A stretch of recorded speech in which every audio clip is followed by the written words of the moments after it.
This sign says it all. All around Major League Baseball, let's start a new season. The baseballs are brand new. The tickets are all keepers. And on the field, the veterans will get to try and do it one more time. A change of uniforms for a lot of players.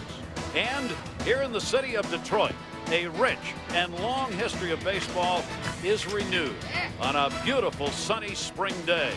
Today's telecast, ESPN2 HD, brought to you by Phillips. Comerica Park is the site. Baseball, the Tigers, and the Royals.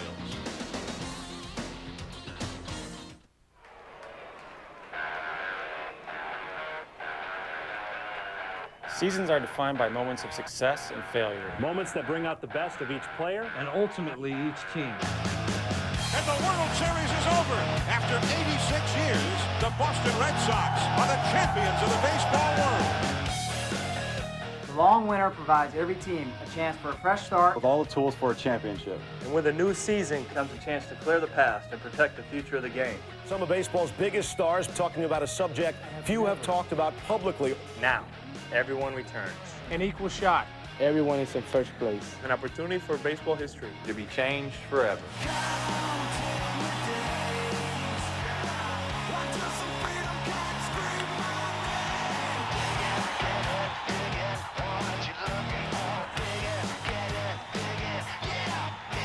Who will it be this year? It's our time. It's our time. It's our time.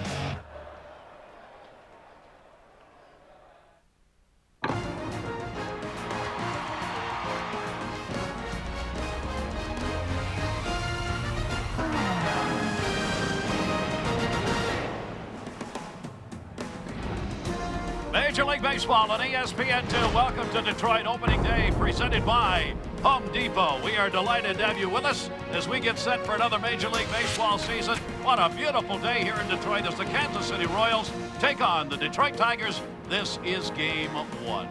Hello, everybody. Welcome. Delighted to have you with us for another Major League Baseball season. We welcome Steve Stone to our ESPN broadcast group. Great to have you with us. Thanks, Gary. You and Steve, I'm sure, are going to have a whale of a day today.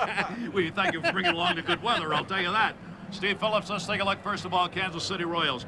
Big time losing season last year, hoping to do something about that this year. Well, that's right. 104 losses last year. Very disappointing after an 83-win season in 03. They're a very, very young team, and manager Tony Pena wants to prove the whispers wrong. People say they can't compete, they can't win. He's going to get these kids to believe and play very hard. They don't have household names. Ruben Gotay, Mark Tien, David DeJesus. They're not familiar names. They're hoping they grow and develop into regular players and they can make a challenge in the American League Central. Today's the day they get a start at it, Steve. We take a look at the Detroit. More than just getting better that they hope for this year. This team is 2 years removed from 119 losses, and Alan Trammell thinks that not only can they contend, but this is going to be a whale of a year for them. They've got Pudge Rodriguez coming back and Carlos Guillen coming back. They've added Maglio Ordonez and Troy Percival. This is a team with some thunder. The question will be the starting pitching, part of the bullpen. And with Jeremy Bonderman, this is going to be an exciting day in Detroit. Young man is going to make a start, first opening day start that he will make. We are delighted to have you with us here in Detroit for this game. All of Major League Baseball gets to renew itself. Is it Lima time again? Really? Once again, the journey starts. We're back. Lima time is back. She thought I was gone, but I'm not gone. I'm still here. Once they make up the... You make this one, and we're going to DQ for a Cheesequake Blizzard. That's all right. 2 out of 3. Really want a Blizzard, buddy. Try to focus. I got that. I got that. Are you even looking at the run? Okay, now. Oh! Just get in the car. The DQ Cheesequake Blizzard treats in new raspberry and blueberry with chunks of real cheesecake. Score one. Thank you, Dad. No. Thank you. ESPN2's Opening Day Baseball, presented by the Home Depot. The Home Depot. You can do it. We can help. And in part by Berry Cheesequake Blizzard Treats from Dairy Queen. Do one and DQ something different. 68 degrees, sunny skies here in Detroit. Let's take a look at the lineup for the visiting Kansas City Royals, who lost 104 games last year. We'll have a chance to go through this lineup in depth as we go through the game and note the changes that have been made. This man stays, though. That's exactly right. Mike Sweeney, the big bat in the middle of the lineup. The lineup's built around him. They need him to stay healthy. He's a career 300 hitter. They need his big bat in there because everything's set up so that he can drive the runs in. We're looking at Jeremy Bonderman, the hard-throwing right-hander, just 22 years old. Last year under 500, the ERA higher than he would like, but averaging over 8 strikeouts per 9 innings. This is a fireballer who can get it up there 98 miles an hour. And his first opening day start in this season is underway with a strike call on the inside corner as David DeJesus stands in. He's starting in center field for the Kansas City Royals. There are the numbers that he put up last season. And the pitch by Bonderman misses outside. What a day for and what a season he hopes for Jeremy Bonderman. He was 4th in the American League, 8.2 strikeouts per 9 inning last season. The youngster who hopes to be the head man on this Detroit Tigers staff for some years to come, and one of the youngest to have a chance as an opening day starter. Well, the youngest since 1928, and he's got a blazing fastball, a good hard slider, and a changeup, which is a work in progress. That one popped up down the right field line. Some foul territory there, and that's not going to be handled. There's one that can really help a pitcher if you can get the glove on it over there, and Pena could not, so that will keep the at-bat alive. There it is, only 22 years old. You see the 1928 date, Josh Billings, the opening day starter for the Tigers back then at the age of 20. Doc Gooden, overall in Major League Baseball, 86, was the last player to be this young or younger and start an opening day game. Count goes 2 balls, 2 strikes. And that one ripped up in the dirt by Rodriguez. It's hard to throw the ball by Pudge Rodriguez, and even with nobody on in the first game of the season where it really doesn't matter, he's going to give you everything he's got. He blocked a tough pitch and just got it back to Bonderman easily. 3-2 delivery on the way, and that one's going to be fouled off. So DeJesus, who's 0 for 3 lifetime against Bonderman, giving Bonderman a look here and a chance for his Kansas City teammates to see what Bonderman is throwing today. He's playing the leadoff man to perfection because you ideally want the starter to go through his entire repertoire. 3-2 delivery again, and that one's going to be laced out into left field. White is there. 1 down here in the first inning. First out of the season here in Detroit. All right, take a look at the Detroit Tigers defense, and this is a team, this is an aspect of the game they struggled in last year and over the last few years. And Pudge Rodriguez behind the plate, he doesn't struggle, as we saw already today, 11 Gold Gloves, but they need to catch the ball. With a young pitching staff, they can't give up extra outs during the course of the game. Ruben Gotay at the plate. Gotay first ball hitting, fouls it back. They've got a brand new center fielder, and that's Craig Monroe, and these are spacious alleys, so he's going to have to go get him. What he told me before the game is they're going to pinch to the middle, give the guys a double down the line, try to take triples away in the alleys. Monroe getting his first start on an opening day. That is taken for a strike from Bonderman. Both of these teams defensively had terrible years last year, which makes your pitching that much worse. You see the fielding percentage for Detroit last. They had the most errors. That really causes your staff to work overtime. Well, it's one thing when you make errors. It's another thing when you have a young pitching staff. These young pitchers are trying to learn up here. It's so much more painful for them and more work for them to have to overcome errors behind them. Gotay goes down swinging, and Bonderman gets the K. That was the off-speed version of his hard slider and turned into a whale of a pitch. It breaks down and in. You see where Pudge wants it. It's unhittable. You have to lay off it, but Gotay has had some problems with a nose-to-toe strike zone. There's an example of a prolific strikeout pitcher when he gets 2 strikes, knowing how to wipe out a hitter. Last year, 168 strikeouts and 184 innings for Bonderman, and Gotay becomes the first K for Bonderman this year. 2 down, nobody on here in the first, and here's Mike Sweeney. This is the veteran that we noted in the lineup. Sweeney is a constant strength for this team, and talking with the Kansas City manager this morning, it's the hope that it's this kind of a player who can take this relatively young team and lead it on by example. Boy, if there's anybody who can do that in baseball, Sweeney's got to be one of them. Pena knows that. I mean, Sweeney is Mr. Consistency. Bonderman's 1-0 pitch is fouled off. Well, what he does do also is take up about 30% of their payroll. This Kansas City payroll is $36 million. Sweeney makes $11 million. He thinks if they get off to a slow start, he said although he doesn't want to think about it on a day-to-day basis, but he realizes that a trade is a possibility, and to take on $11 million, you'd probably go to a contender.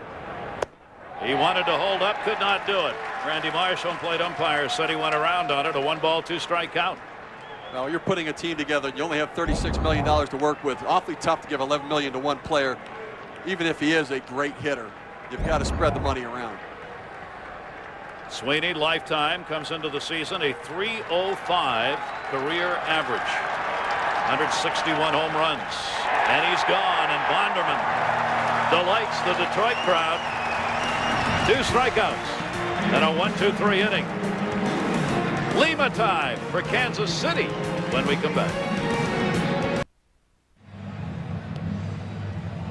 This is the 105th season for the Detroit Tigers. People celebrating with various hats on opening day here. If he shakes his head, you can hear the bells ring, and it's not from the hat. Here's the starting lineup for the Detroit Tigers. We'll talk about their new acquisitions. You've got Rodriguez back in the lineup, of course, but you've got a new Maglio Ordonez. That's exactly right. Knees are healthy. He's gotten over the stomach ailment. He's ready to play today, and what an acquisition for these Detroit Tigers. I think that if he hadn't been injured, they might not have gotten him, but absolutely a great acquisition. This guy, when healthy, was the best free agent player on the market last year, not Carlos Beltran. Jose Lima had a whale of a year with the Dodgers. They decided to let him move on. He found a home back in Kansas City. And this is a guy that throws a lot of changeups. Talking with his catcher, John Buck, he told me that he worked on getting a little tilt on his slider in the spring. So you've got to establish the fastball, and then the slider and the changeup look a whole lot better. This is a great park for Lima to pitch. He throws a lot of fly balls, and you can crank it in the alleys here and not get it out of the park. We're still trying to figure out just how far it is in the power alleys. Lima's delivery is taken for a strike on the outside corner. Omar Infante is at the plate. It's 420 to dead center, but the alleys are not marked here. They had to move in the left field wall. It was so far out nobody could hit home run, so they moved that in to try and put some power back in this yard. But this is a ballpark where if you're a gap hitter, you can run forever, and if you're an outfielder, you are going to run forever. It's a beautiful ballpark to play in, but it is very spacious in the outfield. Well, David DeJesus can go get him, and he's going to have to in this ballpark, especially between Terrence Long and Matt Stairs. Taking nothing away from the boys at the corners. They don't run fast. But this is not the fastest outfield I've seen, but DeJesus can go get him. Infante's got a 1-ball, 2-strike count on him. You look at the outfielders and where they play, especially in center, and you think, my gosh, they're nowhere out there. That one is a strikeout. A couple of good pitches by Lima that ended up down and away, and he gets the K. Jose Lima doing a little housekeeping. He's drawing a line, and he probably would like to step over that so he's not throwing across his body. And he's getting used to it, writing something on the hill, probably something to help him keep his concentration. And as you see, last season, Jose Lima was a revelation for the Dodgers. He's going to try to do the same thing here with Kansas City. Here's Carlos Guillen. Keep in mind now, Lima's back with Kansas City, where he pitched in 2003 in 14 games. He's also taking on the team he used to play for in the Detroit Tigers. 1994, he came to Detroit, went to Houston, came back to Detroit, and there's some animosity still that remains regarding Lima and the team that he used to play for. Well, I think he felt that he was going to be here for a long time. It didn't work out that way. In the end, this is a business, and I think especially now that he's a little older, he's going to take it more business-like. You won't see the exuberance against the Tiger organization. Right now, he's got to lead a very young Kansas City staff. 0-2 delivery is fouled back into the screen by Guillen, who is 0 for 8 against Lima in his career. The architect. What's he got on the field this year is the question he wants answered now. They are hoping it is at least a 500 ball club here in Detroit. And if Minnesota falls back to the pack, maybe better. That one has popped up into the sun. It's short. Rojas there. He's got it. And Lima gets the first 2 outs, 2 away here in the first inning.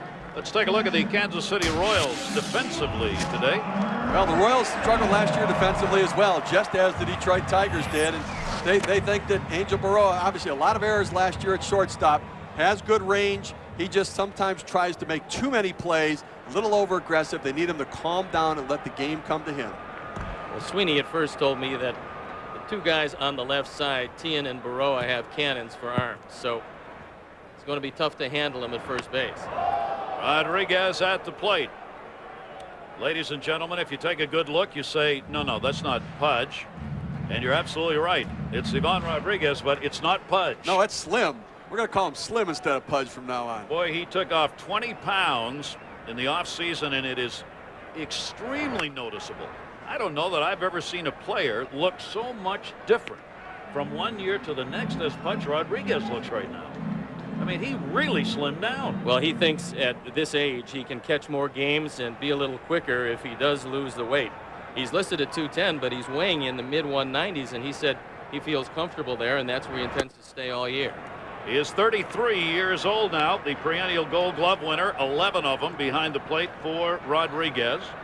Obviously, the Detroit Tigers acquired him for both the work behind and at the plate. He's a .306 major league hitter, and he is the star of this Detroit ball club. That one drill left field. It is way back, and it is foul into the corner.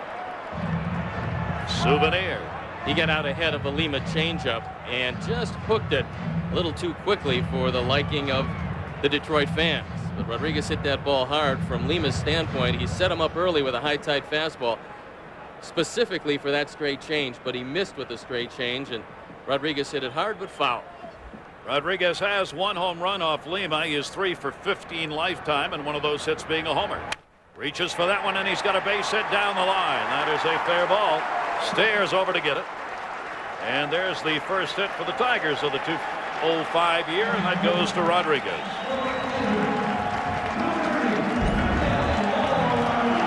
You can't be a lifetime 300 hitter without taking that pitch, which was a very good pitch to right field. He just reached out, a defensive swing, but he looped it into a perfect spot, kept the inning alive for Ordonez. And if this guy is healthy, I don't have to tell either of you guys, he can really hit the baseball. A big hand. His first at bat as a Detroit Tiger. Maglio Ordonez coming over from the Chicago White Sox. And some question about whether or not he'd be able to play. They had to send him from spring training back up to Detroit for a stomach problem. Diverticulitis. And he's got to change his diet a little bit. Said his mom had the same problem, but otherwise should be okay. But it was obviously a major concern when he got sick during spring training.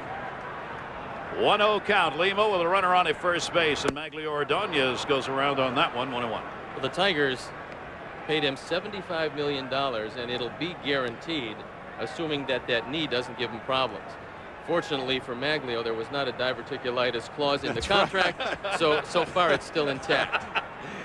1 ball, 1 strike delivery, goes after the high heater and fouls that one up. You know, they actually did add a clause to his contract that if his knee does flare up and he misses 3 weeks of playing time, they have the right to void the contract. And it's a similar deal to what they have with Ivan Rodriguez as well. They signed Rodriguez with a history of back problems. They gave him the long-term contract, but built in some protections within that contract that if the long-term issues flare up again, they can void the deal and put him back out in the free agent market. It is the left knee of Maglio Ordonez that gave him the problem. Rodriguez off at first base. 1 ball, 2 strike deliveries way outside. Buck out there to reach it and hauled it in, and the count goes to 2-2. But if he is indeed healthy, it creates an interesting middle of the order. Rodriguez, Ordonez, Dimitri Young, Rondell White. I mean, they've got a chance to score some runs. And against right-handers, they're waiting for Carlos Pena to take the next step forward and be the star everybody thought he'd be when he came into the league a couple of years ago. So far, it really hasn't happened for him. But in this lineup, where he's probably going to be seeing a lot of pitchers in the stretch because of the guys in front of him, he should have a pretty decent year. And if you pull the ball in this ballpark, you can get it out. If you don't pull it, it's going to fall within the confines of this ballpark.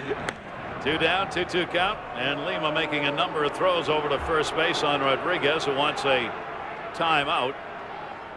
He's going out there to kick some dirt around over there at first base. Well, Pudge stole 7 all of last year, but being a lot lighter this That's year, right. you know, he can fly. He's speedier. Credit Lima with a scouting report, a weight report, and everything else. He's holding him close. I think that's why he's smiling over there, saying he thinks I'm going to run. Swung out and missed, and Maglio Ordonez is gone.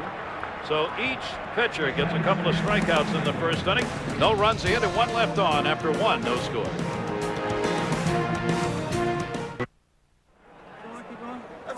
Tigers here at home last year drew 1.9 million, hoping to get over that 2 million mark, especially with the addition of Maglio Ordonez, who you just saw at the plate, in the hope that they can be a 500 or better team, and a packed house on hand here today.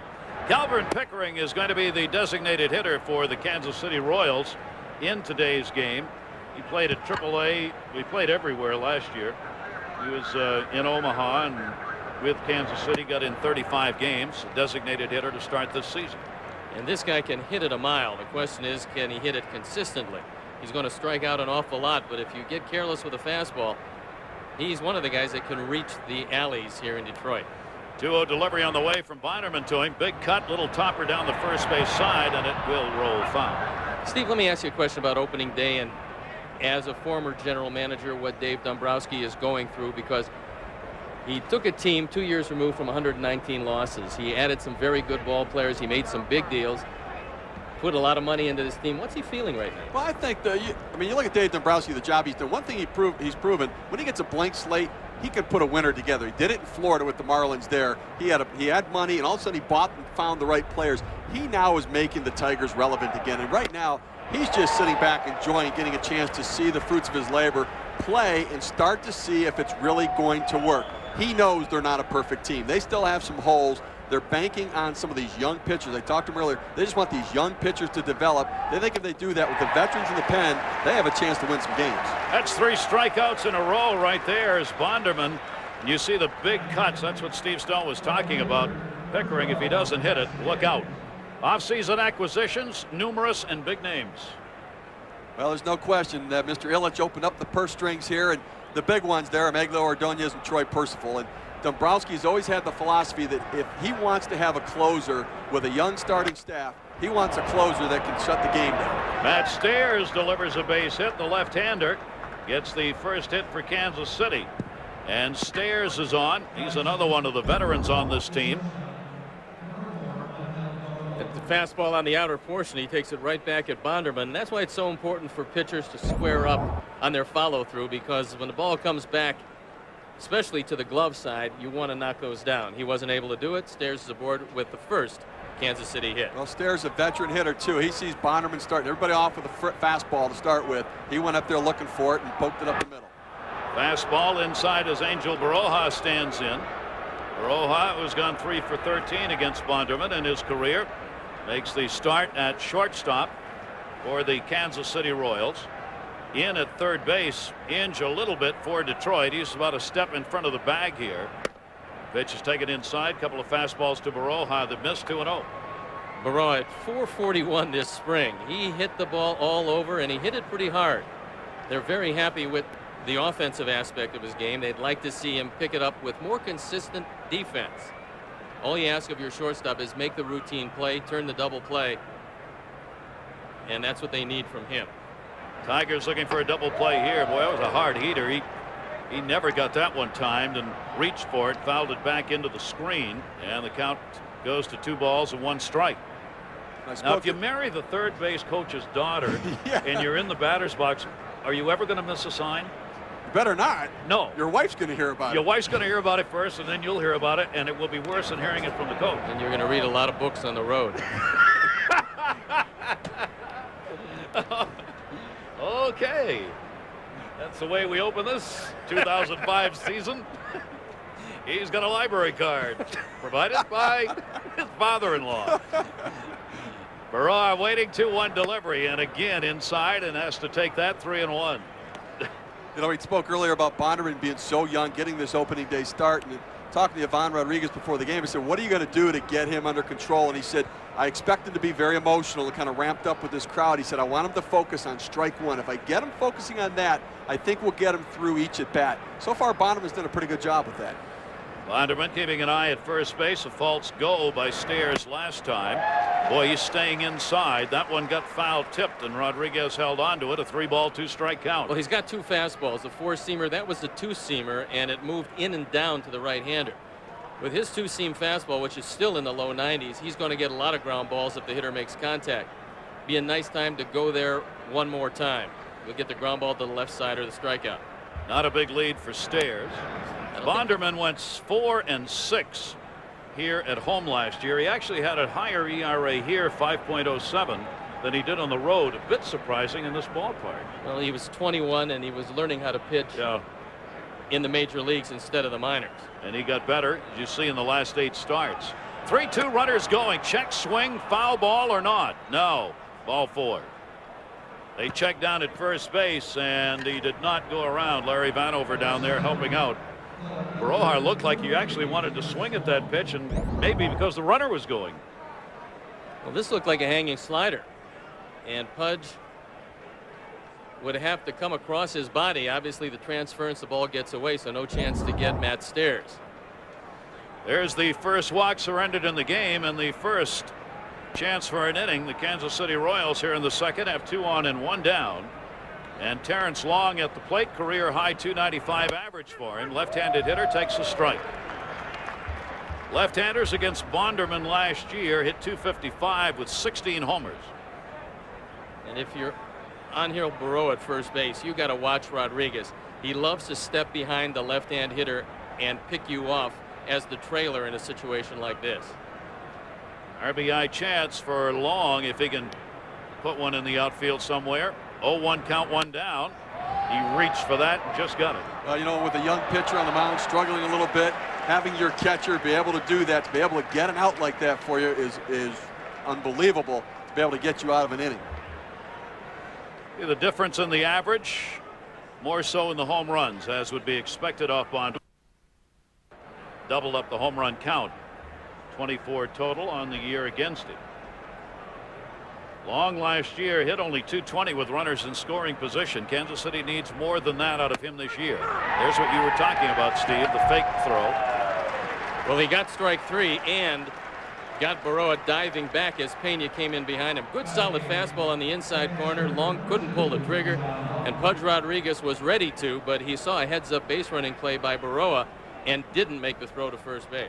That's 4 Ks already in the ball game, as Bonderman really tying people up with those pitches in and out, and they're having trouble guessing location right now. 2 on, 2 down, and John Buck, who's doing the work behind the plate, is up.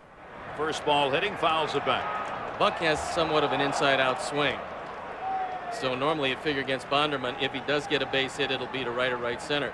But if he gets a base hit to left, you can bet that Stairs will be running on Rondell White. Yeah, that's for sure. Rondell does not have one of the better arms in the game today, that's for sure. 71 games for Buck last year at the big league level after playing in New Orleans. Grounds that one down to third and foul.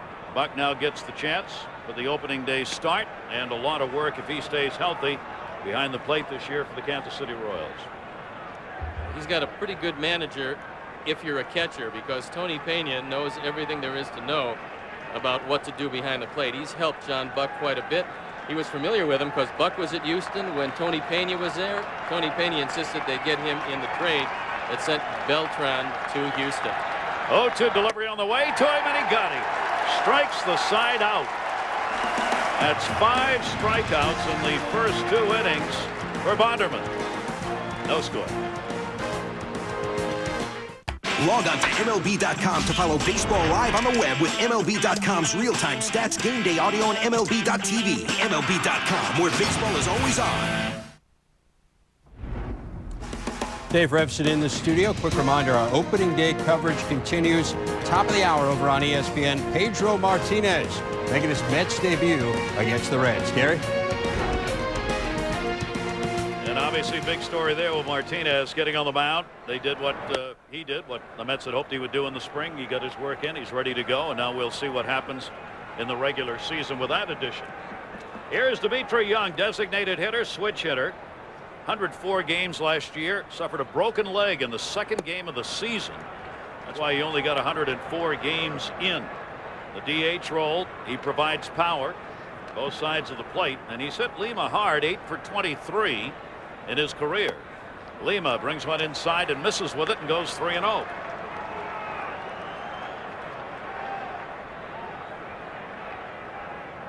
He too can put the ball out of the yard if he's able to pull it. Takes the strike from Lima, and it goes 3-1. Dimitri's always been an alley-to-alley hitter from both sides of the plate. He doesn't view himself as a prolific power hitter, but He can juice it on occasion. 31 years old now. Takes that one in the air to right field. Way back near the wall. And goodbye! Home run!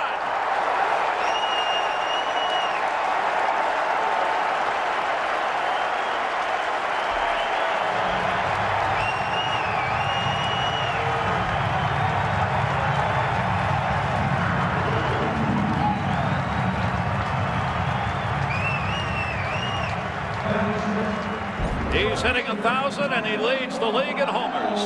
Threw a little change up away. He stayed right on it. Looked like he was looking for that pitch right there. He thought Lima was going to go there with it. Absolutely pummeled it to right center field. That's a blast in this ballpark. Right? That's at least 420. Wow. And a 1-0 lead. And a Detroit full house on their feet as Dmitri Young gives them a 1-0 lead in the ball game. And Lima the home run offie. Lima gave up a ton of those last year. 33 total home runs off Lima. Rondell White at the plate. That's the way to start your year. Fastball misses inside. Lima fell behind on Young and then coughed it up.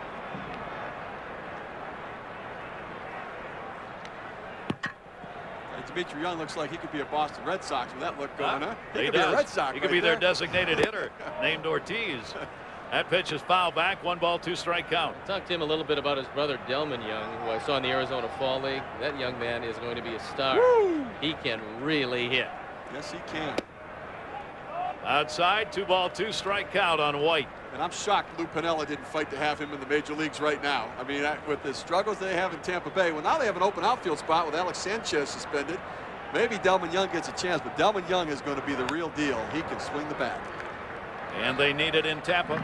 Obviously, one of the things we were talking about before for some of these teams, Kansas City now more than Detroit, Tampa Bay clearly clubs that are struggling and don't have the big payrolls. If you got a good young player, you want to rush him, but you don't want to rush him, but you need him, but you want him to grow. I mean, that's what you go through in those organizations. Well, we're looking at a proven example of that with Jeremy Bonderman. At 20 years old, he was right here learning how to pitch in the major leagues instead of getting all those minor league innings under his belt, but they didn't have a whole lot of talent.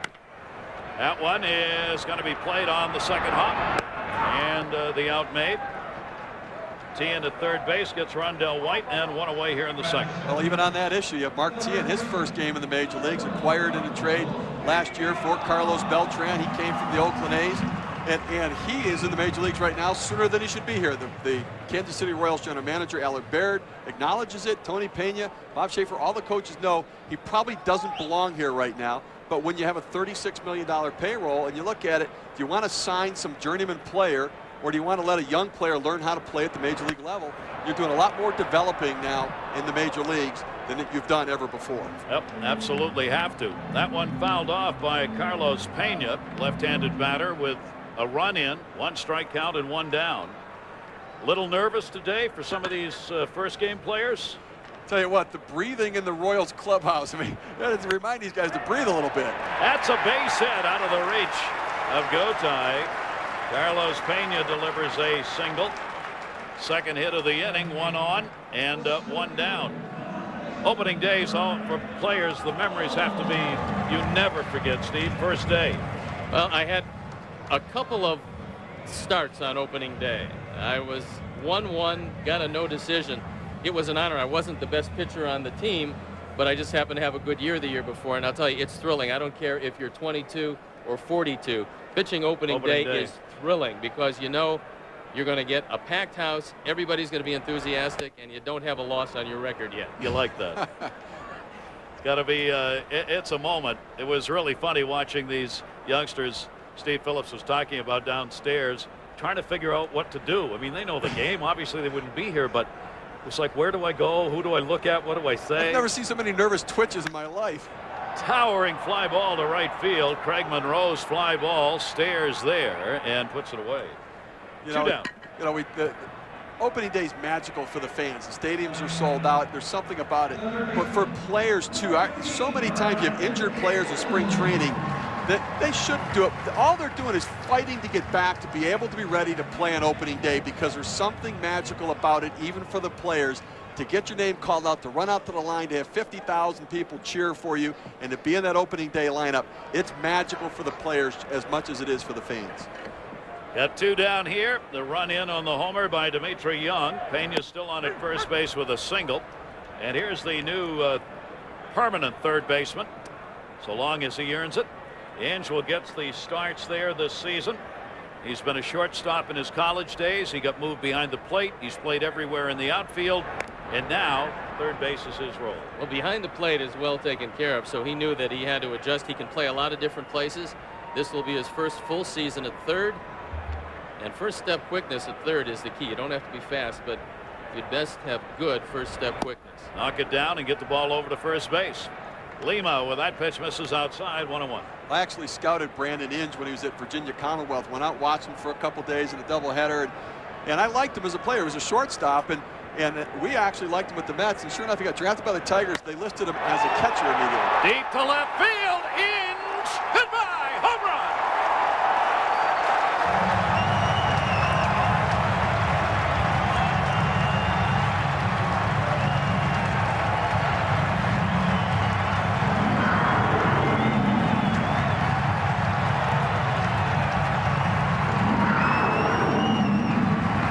Tigers win the pennant. The Tigers win the pennant. Well, they're taking advantage of Lima in that changeup. It looks to me like a lot of hitters are giving up the fastball and looking for the change. Inge never moved his hands. When you see an off-speed pitch and you see a hitter's hands and they don't come forward, if you're 60 feet 6 away, you know you've got some big problems. And Lima knows it's gone when it left the bat. He guessed right on a changeup, and Lima's down 3-zip. Inge had 13 home runs last year. He gets one here. This one to center by Infante. De Jesus will put it away. But the Detroit Tigers have a big second inning, 3 runs on 3 hits, including homers by Dimitri Young and Brandon Inge.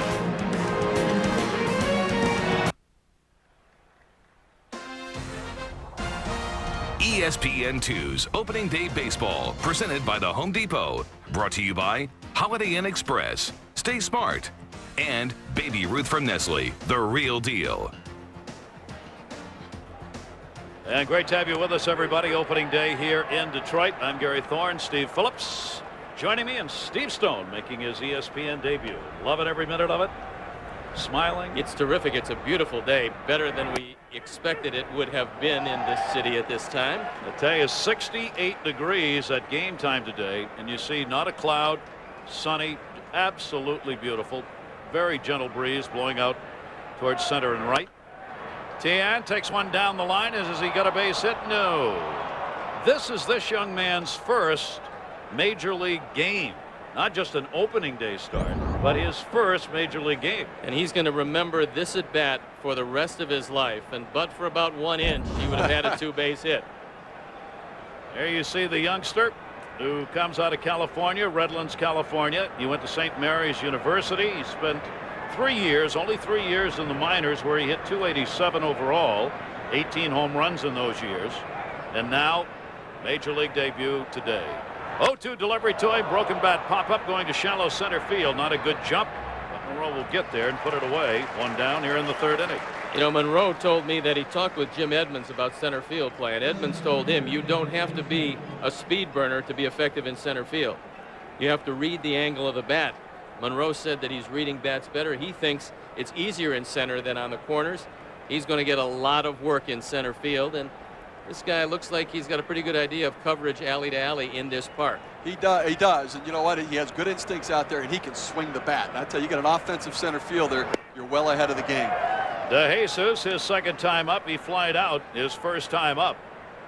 The Royals have seen a lot of strikes from Bonderman. 9 have batted, and 7 of them have had 2 strikes on him at some point in the count. So Bonderman is throwing strikes. He walked 73 in 184 innings last year.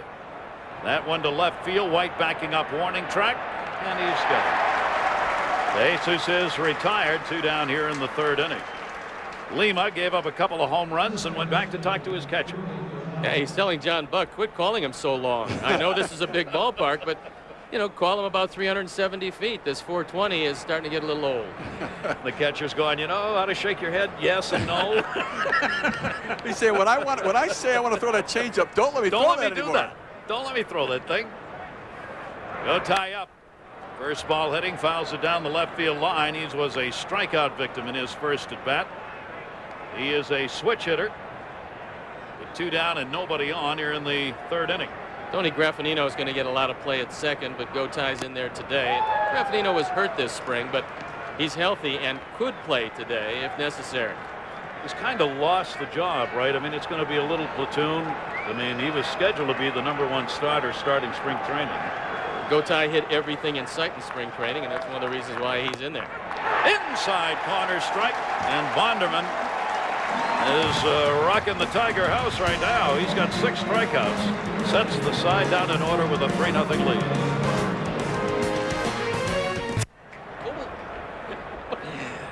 Welcome back, everybody. You don't see many opening days where you have to put a newspaper on your head to shield you from the sun. That just doesn't happen. Usually you got a scarf on your head to keep the wind out. A topper hit by Guillen to second base. And he's going to be retired. Gotai able to make the play. Guillen is out of there. And there's one away here in the 3rd inning. I want to remind you, opening day presented by Home Depot continues on ESPN2 and ESPN2 HD. It'll be at 5 o'clock.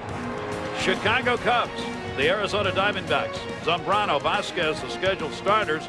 Cubs, of course, have put Mark Prior on the DL, so starting pitching, not where they wanted it to be. Well, they said it was just precautionary, and they still expect that Mark Prior will come back in the not-too-distant future. The Cubs are hoping that both Kerry Wood and Mark Prior are able to fill in what should be a very potent starting rotation. Enough to win the curse? Well, I believe they're going to win the division, even though a lot of folks are picking the St. Louis Cardinals once again. Steve, yeah, I have the Cardinals too. I just think that with the lost offense, 74 home runs, 186 RBI between Alou and Sammy Sosa, they're going to have to outpitch everybody, and not having a closer and having some problems with the health of their starting pitching, that's going to be a problem for them. Ivan Rodriguez at the plate. He had a single his first time up. 2-strike count on him now with 1 down. So we got the Cardinals, the Cubs, and the Cubs. Those are our selections. Put it down. We'll all be wrong. It must be a generational thing. I don't know. It's a generational thing? It must be a generational thing. What, old people like you don't get it? Is that what you're saying? Oh, man. I know Gary and I grew up watching you general manage with the Mets, so I'm not sure of this general manager thing.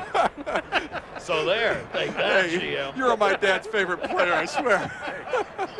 Me and Cap Anson, I know. My father grew up watching you play. Very good pitcher. Here's the 1-2 delivery. That one Rodriguez got a hold of. That's headed gap-wise. Sliding. It'll be a double. Throw coming in. Not in time.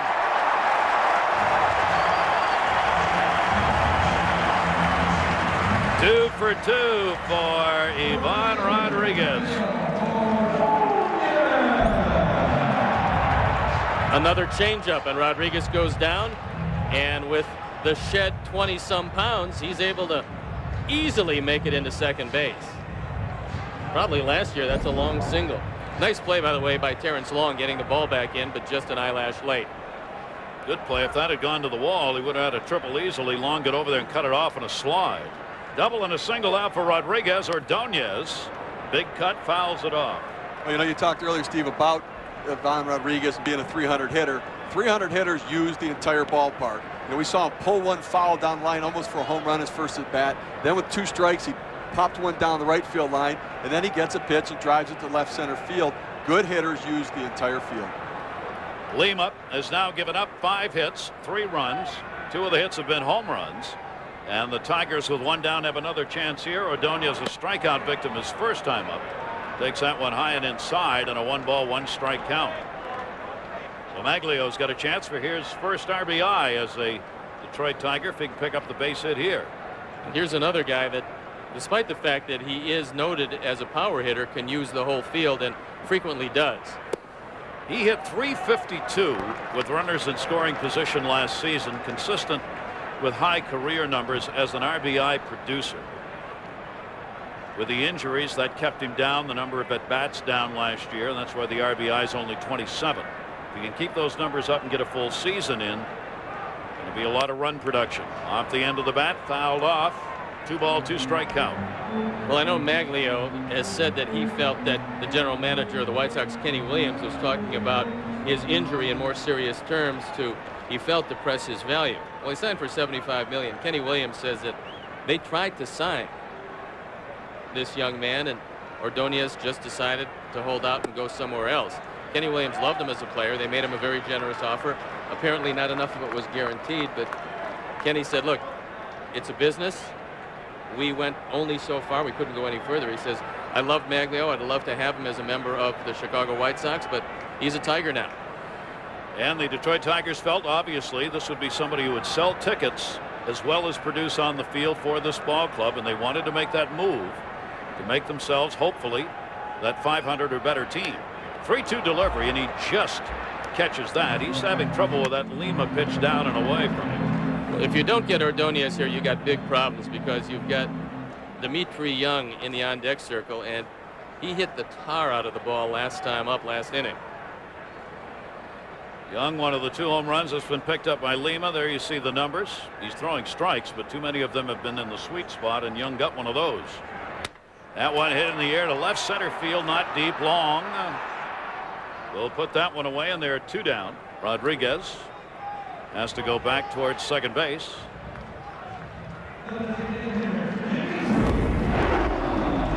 Take a look at the shot hit in the second inning.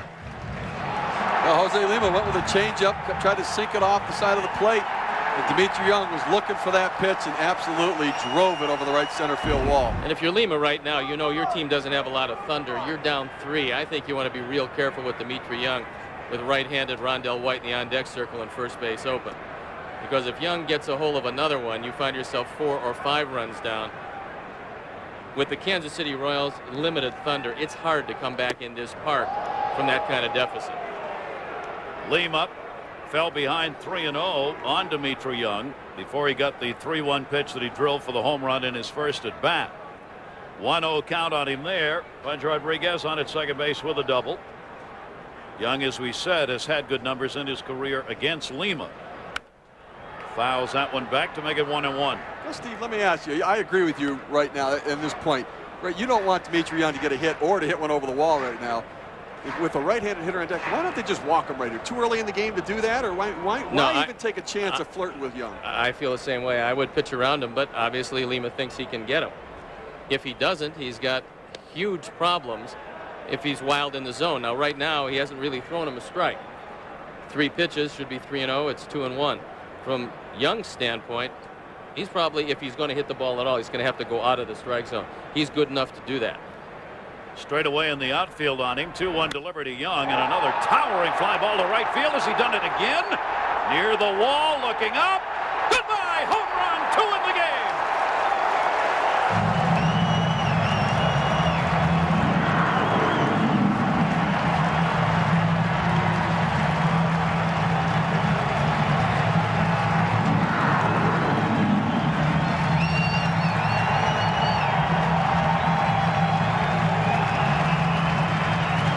He's only had 2 at-bats.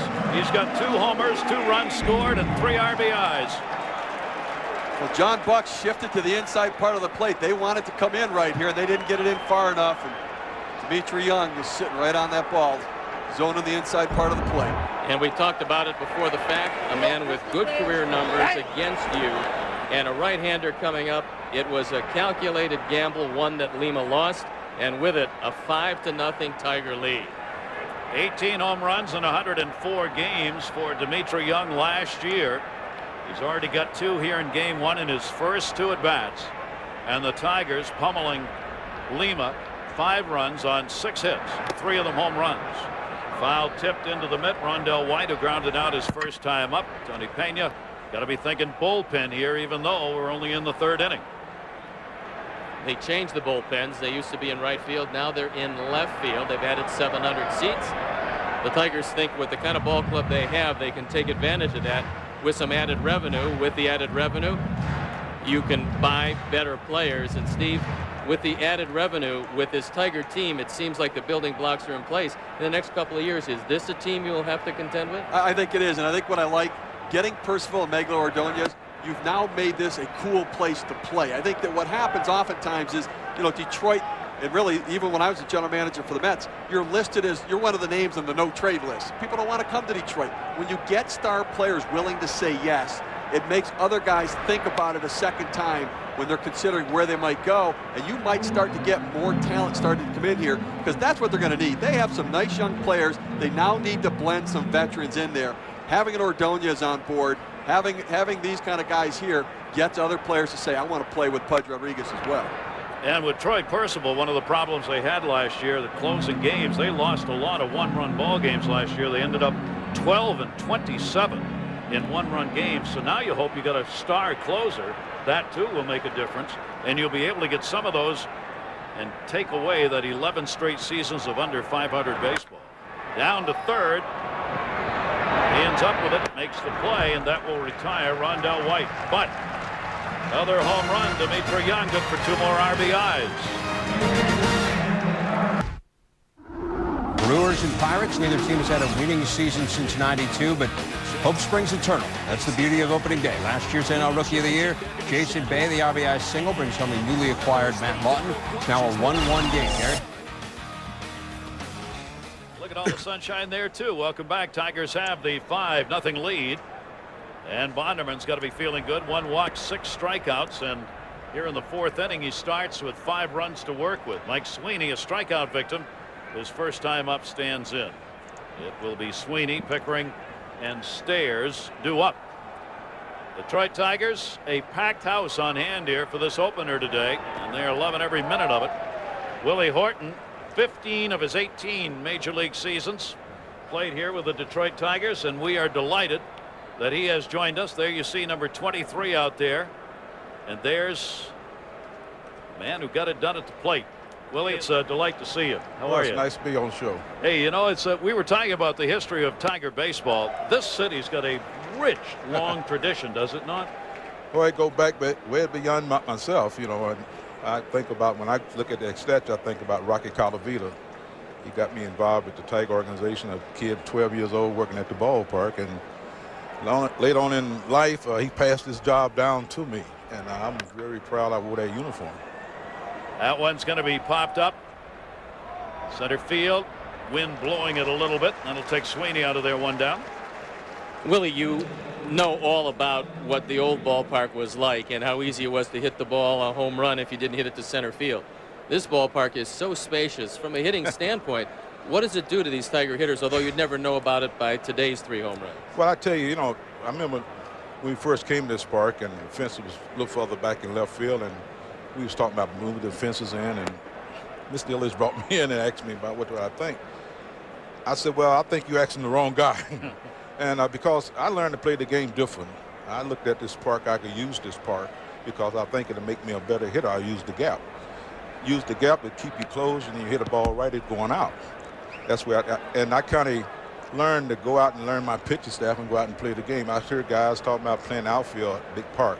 Well, if you know your pitching staff, you won't worry about a big park. So he went next K-line and the guys that didn't care anything about that because, you know, be honest, I'm not bragging. Ever since I was about 12 or 13 years old, I know I can hit a ball that far. So I had to learn how to make adjust to be a better contact ball hitter and go in a professional world. But I think if a guy throw that out of his mind, playing the outfield, know his pitching staff, you become a better outfield. And it'll save you 20 or 30 feet of running out there. Pickering up, takes the pitch inside, 1 down, nobody on. 2 ball, 2 strike count on it. So, you know, it's an interesting perspective, but what's your sense of the players today? Do they have that same philosophy you do, or do they want the stadium tailored to their game? Well, I think you got more home run guys thinking hitters, and I think it messed them up more when they think home run because you lose a guy who usually spin as a hitter. Like you take Stone here, he loves to see you open up because he can play with you a little bit. But I think that's the concept of the game. The guys are looking out there instead of making around home plate present to him as a hitter. Because as a hitter, I used to worry about home plate, and I make adjustment there so I can understand the pitcher staff. So how many home runs you get off of Steve Stone? That's really why we got you up here. No, Steve was a great pitcher with the White Sox years and years and years, and I really look up to him. I kept up with Steve and all you guys. Really, I kind of stay in the game, watching things, and I was glad to see him back on the air again. I thought you had left us. Well, it's nice to be here. Yeah, just for a few days. Yeah, I thought there was too much over there. I got too much on the east side. I'm right here with the two guys that I idolize. That's great. That's great. So you're doing well? I'm doing great. I'll tell you, I was very fortunate. I've been out of the game a while, and Mr. Ilitch brought me back about 5 years ago, myself and Al Kaline, and right now is the dream that we saw, thing that we started putting things together as a team, as bring that old English D back, getting Dave Nebraska involved, and now David came in and got baseball people back in baseball. You feel good sitting in a meeting now and talking with baseball people. You know, I know things have changed at the corporate structure, but you still got to have baseball people, and the game is baseball. Well, I talked to Al before the game, and obviously a legend, not only here in Detroit, but all over. I know you have a new hip. Is it going to hurt your speed any? Oh, I didn't have that much speed anyway. But, you know, I'm just so grateful that you mentioned Al. It's unbelievable that I'm here, a young man that I had opportunity to go watch and see Al play when he first got out of high school. And he stayed up with the big team, everything was history, and then working around the ballpark, and then they're playing 12 or 13 years with him. That's a dream come true. Couple of base hits here have kept the inning alive. Stairs and Baroja, 2 singles, 2 down, long up. He was a strikeout victim, his first time to the plate. And I don't think any question, Willie, if this ball club can improve itself to even start to approach that 500 mark, this city is going to be excited. Play is made by Infante. Long is retired. We'll ask Willie if he'll hang on with us here for bottom half of the inning. And Bonderman continues to roll along. No runs, 2 hits, 2 left on base. Tigers lead.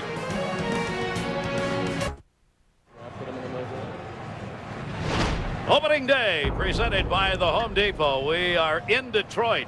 Comerica Park is the site, jam-packed. Tigers have a 5-run lead, 5-0. 5-6-0, 0-3-0 for KC. Tony Pena, the manager. Lima's gone. 3 innings, 5 runs, 6 hits, no walks, 2 strikeouts. The starter gets through only 3. And 22-year-old Andy Cisco is about to throw his first major league pitch. Coming from A-ball last year, 6'10", 270. And he's now a major leaguer and in the books as Carlos Pena fouls it back. It was a Rule 5 draft out of the Cub organization, who at one point viewed him very highly, but they didn't protect him high enough, and the Tigers, the Royals, looking for some help, especially left-handed help, went and they got him, and they're hoping that he can pitch in the major leagues. But that's a big jump, Willie, from A-ball to the major leagues. I tell you, it's tough. It's hard. You have to very seldom see a guy can make that big jump. You know, experience-wise, arm-wise, yes, but experience-wise, there's a lot of things go through your mind. I think the key to playing, I tell all the position players, you add pressure to yourself. And long you remember old statement Campanella said, you got to keep that little boy in you. And I think when you forget that little boy sometime, you come to professional players and you think you have to do these things. Fly ball out there by Pena. Here's Craig Monroe, who makes the start today in center field, their new starting center fielder for the season. He flied out his first time out, and that pitch is taken inside. Will this city embrace this team if they show the kind of production that they showed all spring and they're showing today? What I saw in spring training for the team and the fan base, yes. Especially this kid at the plate. I look at him a lot. Me and my wife talk about him. I think I see a lot of Willie Horton, natural power. You know, he got to learn how to be a little more patient, be more contact, learn how to bunt and do little things. And I talk to him a lot based on a little thing I learned through Billy Martin, be a complete ball player. You know, you got to bunt. I don't care how much power you got, home runs. Every now and then you'll come in a big game, you need that bunt and hit behind. I think he learned that. We got a good player there. But I think this city, to answer your question, yes. I think I saw that coming from midsummer on last year. Willie Horton joining us here. That's the walk taken. 1 down and 1 on. Willie, as you had a chance to see the ball club work out in the spring, this team is trying to come back from the droughts of division titles. 3rd most years, 17. Besides Monroe, who you just were talking about, is there anybody else who impressed you this spring for the future of this ball club? Well, I tell you, you can't forget the young man we brought in from Chicago. I think Madonia, he's a plus. I liked him ever since I saw him with the White Sox. Very solid hitter. If he stay healthy, I think he's going to put up numbers. He's going to make other things around him generate. I made a statement earlier today in the pregame. I said, well, I'll see 3 outfielders there. I'll see 100+ home runs or more. And that's a good sign. Then you got Dimitri, you got the Pudge Rodriguez, you got other guys, and you can't help to see production. But key is winning is pitching. And I think we had enough getting Farnsworth and purchasing these guys and having Lavinia and these guys. I think they can help the young pitching staff grow. Well, the city of Chicago would like nothing more than Detroit to do well. That's why, from both sides of town, they kept sending you their guys. Well, I tell you, we'll take some more of him. Willie, let me get your thoughts on all of the steroid stuff that's gone on. As a guy who played the game when this wasn't really prevalent, what's your sense looking at the game today and all of these issues? Well, to me, on the outside and being a former player, I think if we could have took care of that internal. I think we had a problem back years ago with other things that the more politicians stayed out of it, we handle it internally. And I think doing that, we come up with our own bond. We have a law, if you catch majority of the guy doing, you out of the game. And ball players don't know you play the game, it's a bond there. And they will work itself out. Steroids, I don't think can hit a ball or whatever. They say it give you strength. I don't know. I'm glad that I got the strength from the fans. If I had took anything, I'd be out died on the field because it took fan. My up was fan. It'd take me 2 or 3 hours to let down after the game. But it amazed me if it's steroid doing them things. I don't know. I think it have a lot to do with some of the rules of the game. You see a lot of production. The mound lower, pitcher can't pitch in. Everything's out here. If I was a Willie Horton playing today and I had to worry about a ball out here, no one, I couldn't say what the numbers I would have. You had 325 home runs as it was, right? I think that would have been a lot more than that because you'd have to never worry about the ball in here. Right. But I think if you let the politicians stay out of it and players and association and ownership come together as a bond, I think if ownership would come more closer to me, it could set the tone of this whole game. I like to see that old bond get back, that you can control the baseball. You can have the commission. Commission to me in baseball, it represents the owners. It represents the players, important things to fans. I wish that were true. A 2-ball, 1-strike count, runner on at first base, Inge. You saw the visit to the mound here. Cisco is having trouble finding the strike zone. You can well understand that. Not unusual for guys who are 6'10" to have trouble finding that release point consistently. And he is a big young man, 22 years old, and working here in a 2-ball, 2-strike count, 1 down.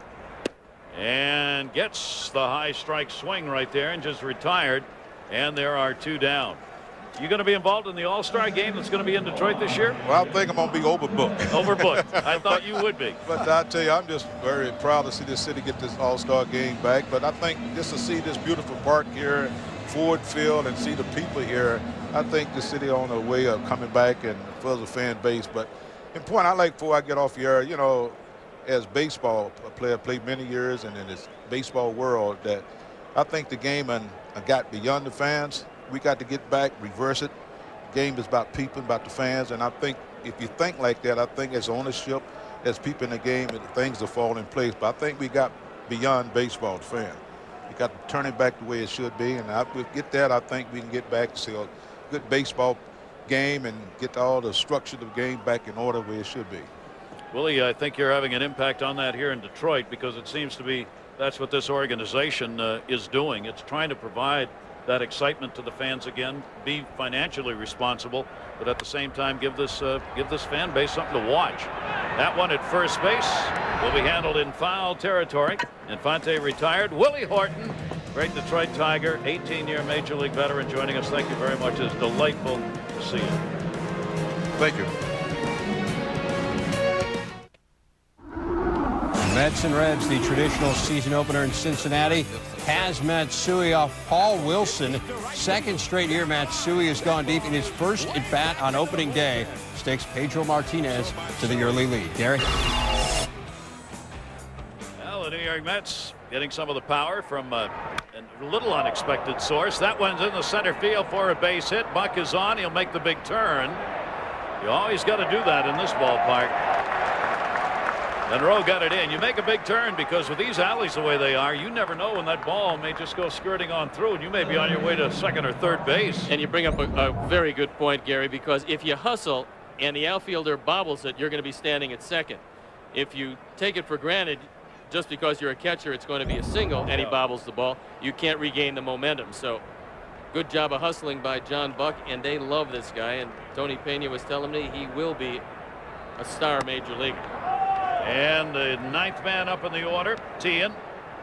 He flied out to center field his first time up. That's only the 4th hit off Bonderman, who has walked 1 and struck out 7 now. Bonderman's career high in strikeouts 14. We'll see whether or not he continues that number with a 5-0 lead here. He may want fewer pitches, more outs with the defense behind him. Pitch misses outside, 1 ball, 1 strike. You know what I liked about John Buck, the catcher getting the base hit, he ran hard all the way. And that's the one thing that Tony Pena's talked about. We're not the best talent of everybody out there, but our kids play hard. They're teaching them to play the game the right way at the major league level. They're teaching them how to be pros. If you can do that on the club, that will carry you along in a season in tough games. And again, we note in this division, and Tony Pena knows, if you can just hang on, just don't fall too far behind the pack. You do not know what's going to happen in the division that's probably the weakest in all of baseball.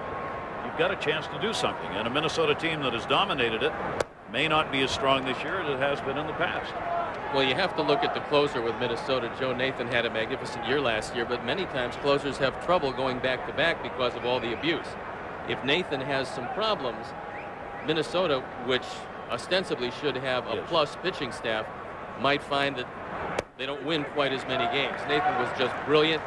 You don't expect anything to happen to him, but for a starter to come back year after year after year and do what he did last year is unusual. It is. One thing I have concerns about Minnesota, you lose the left side of your infield. You lose your third baseman, Corey Koski, Christian Guzman, a shortstop. And for the pitching staff, where you have a comfort level knowing that a ground ball is going to be eaten up by those guys, you've got rookies in there. I think it changes your confidence. Runner was going. Play is going to be at first base. Buck was off and flying. He'll end up at second. Tian is retired. Play made by Bonderman. Major League Baseball opening night was last night. Opening day today. Some of the big stories to follow, of course. Maybe the best staff in Atlanta in a decade, and think about that. Barry Bonds on the DL. Is he ever going to play again? The Yankees Red Sox already started their renewal, and we've already had our first Idiot Award of the Year with the steroid story, as somebody actually tested positive. Sanchez is saying that he's going to appeal the 10-day suspension. And if he wins, we'll remove the award. But Gene Orza of the Players Association was quoted as saying, you can't buy those things over the counter that you're being tested for, which is what he said he did. That one headed into right field, and that's going to be a base hit. Buck will make the turn to Jesus, a single and an RBI. Throw will come into second base.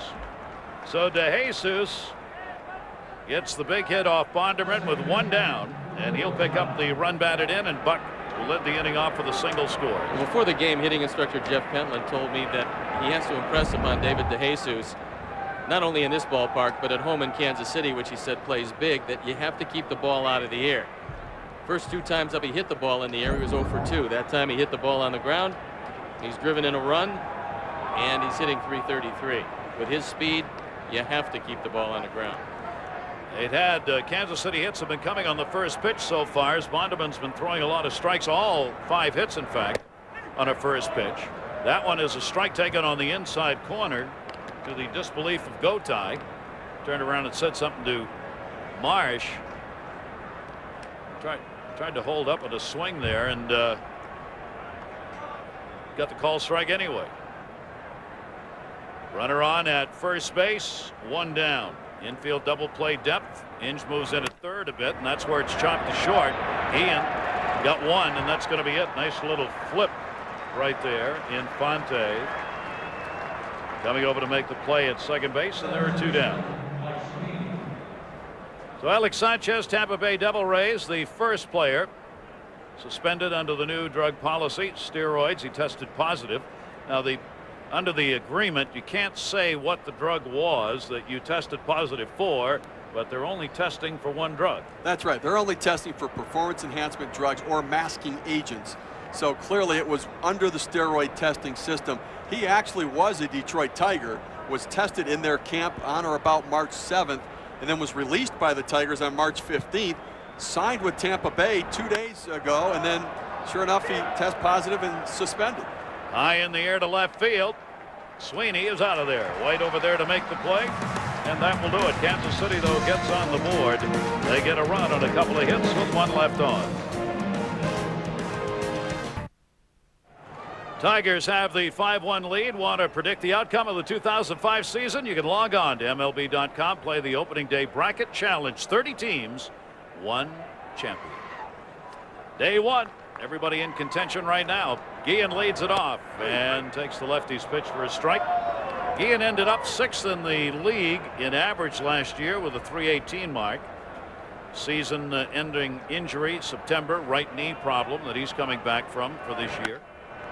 Inside out to right field into a little shadow out there now. Back near the wall, and it's hauled in. Wow. Stairs back there as that one carried with only a light breeze blowing out to right. Stairs had to deal with a balloon coming down along with the baseball. Matt Stairs isn't going to win any Gold Gloves in right, but this is a nice play because he's moving from the sun to the shadows. He stays right with it and makes a play on a ball that drifted a lot longer than we all thought it would drift. He kept going, and so did the ball. Here's Ivan Rodriguez, already a double and a single today for Rodriguez. Andy Cisco on in relief of Lima. Lima gave up 3 home runs to the Detroit Tigers. Dimitri Young has 2 of them. Brandon Inge the other. Cisco really forced his way onto this staff. They gave him 8 opportunities in spring training. He pitched 8 innings, gave up only 2 hits with an ERA of .225. Not too bad. You can use big left-handers in your bullpen or your rotation. You usually don't care what size they are if they can throw with the left arm. I'll tell you what, though, the Rule 5 draft has killed so many players' careers. What the Rule 5 draft is, if a team doesn't protect the player, Cisco was in the Cubs organization, they didn't protect him on their major league roster. So if another team thinks he could be a major league player, they draft him. And the Royals, in order to keep him, have to keep him in the major leagues all year. And oftentimes what happens is you get players here before they're ready to perform, and it stunts their development, and they never reach their potential. He gets a ground ball here. Play made. Go tie, and there are 2 down. Rodriguez retired, so he's got a 2-for-3 day. It's one mighty big jump to go from A ball to the major leagues, whether you're in the bullpen or not. He's going to get some chances early in the season, obviously, and not expected to work more than a couple of innings. But we're going to get Kansas City a look at Kansas City's bullpen here as we go along today. There are 2 down here. Maglio Ordonez has struck out and flied out. 2 down. Nate Field loosening up in the bullpen. Cisco's looking very sharp so far. Throwing strikes. This is outside. He had 1 visit to the mound. Talking about the Rule 5, am I right on this now? Because I've tried to follow this because I'm interested. Rick Ankiel with the St. Louis Cardinals made the roster as a pitcher. Yes, they did not try and put him through waivers. I think he must be on waivers right now. Supposedly that's the story. They're trying to run him through waivers now so that he will clear in season, so nobody will claim him and be able to run him off the roster themselves. So they didn't do it in the spring, so that somebody could claim and have time to get him off the roster themselves. So they're trying to sneak him through, I think. So they kept him on the roster for opening day purposes, but then we'll put him on the waiver wire. And if nobody claims him, because now you have to juggle your own roster. Once you've just set your own roster, you're unlikely to claim somebody and then have to move people around to get him. Because again, if he's not going to pitch, he's an outfielder. You're not going to care. If you claim him, you're going to try to run him to the minor leagues yourself. Interesting story, because obviously he's trying to become an outfielder, and St. Louis doesn't want to give up on him. Let's see what's going on elsewhere. Let's check in at the studio. Some interesting goings on here, Gary, as we check in on the Mets and Reds. Pedro Martinez making his Mets debut, and Adam Dunn in the first, taking him deep. A 3-run shot, so it's 3-1 Cincinnati. Thanks, Dave. Oops. It's not the last one that Adam Dunn is going to hit, however. He is fun. I pay to watch Adam Dunn hit. Adam Dunn can swing a bat. If he swings the bat, he's so selective at the plate. He gets so many strikes. If he's just a little bit more aggressive, he's got a chance to hit 50+ home runs. Ooh, got him. That's what happens when you hit a couple of home runs. And the Detroit crowd responds. That's all right. That's part of the game. Well, Randy Marsh. Now they're warning the dugouts. Randy Marsh is warning both dugouts. He wants to take control of this game. I think Tony Pena is a little surprised by the warning. You got a man making his first major league appearance, and the ball wasn't all that inside, but it creates a problem with runners at first and second, and Pena coming out to talk with his very tall young left-hander. Now this is what, to me, this is part of what Willie Horton was talking about. They're going to take him out here. Let the guys take care of this unless it really looks like it's going to get out of hand. Cisco's going to leave after hitting a batter. Randy Marsh immediately jumped out in front and warned both benches, which means now if another batter gets hit, we're going to see that pitcher and the manager tossed out of the game. Dimitri Young knew what to do. Go to first base. Cisco's out of there.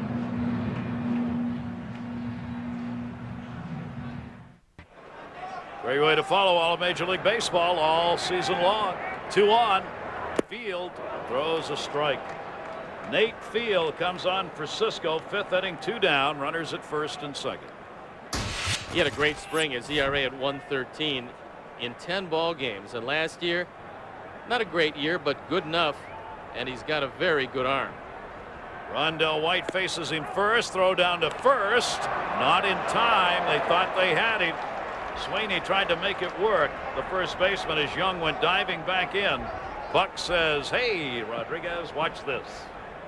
Tony Pena told me that it's not foot quickness that allows a catcher to get rid of the ball. It's transference from glove to hand. John Buck did it real well. It's an eyelash late, and the inning stays alive. Well, if Mike Sweeney gets his knee down a little bit more in front of the base, I think they do get Dimitri Young. Check swing, tough play. Teeing up, base hit.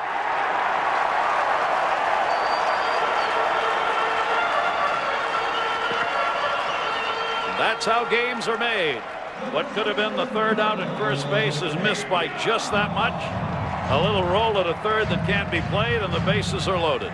Steve, you were talking about Tony Pena going up to Andy Cisco and saying to him, well, yeah, listen, this kid, remember, Rule 5 draft out of the Class A level. You've got first major league game on the mound. Dimitri Young's hit 2 home runs, and what does he do? First pitch, he's willing to throw a hard 90-mile-an-hour fastball up and into Dimitri Young. And with this young kid, they're still evaluating him, just trying to figure out what he is. I tell you what, he showed an awful lot to the Kansas City Royals, and he showed an awful lot to the Detroit Tigers as well, that he's willing to pitch inside, especially the guy who hit a home run. Great job. And it was great of John Buck to go to the mound to give you the time to get that story. I appreciate that, We'll John send Buck. down kudos to John right. Buck. It's a veteran move on Buck's part. That's exactly right. We have him mic'd. He hears what's going on. Knew we needed time. That's a lie. Pena's up, bases loaded, 2 down. Carlos Pena had a single and scored in the second inning. Has flied out. See his numbers with the bases loaded include the 3 grand slams. The Tigers have a 5-1 lead here in the 5th inning. He was going for another one right there and didn't get it. It's a chance to really blow this game wide open. If Pena can deliver a base hit here, the runners will be going with 2 down. He's another guy that came out of that very fruitful Oakland organization. He's found a home here in Detroit, and he can pick it at first base. 1-1 delivery to him. Jammed him inside. He could not catch up with that one. Good pitch. 1 ball, 2 strike count. Pena. Nate Field, veteran, 29 years old. Usually works about an inning a game based on last year's numbers. He's trying to work out of this inning. Cisco responsible for the 2 lead runners. 1-2 delivery. Stop made by Buck in the dirt. 2-2. Now, Steve, we talked about Carlos Pena from the Oakland A's organization, and the way Dave Dombrowski has built this team.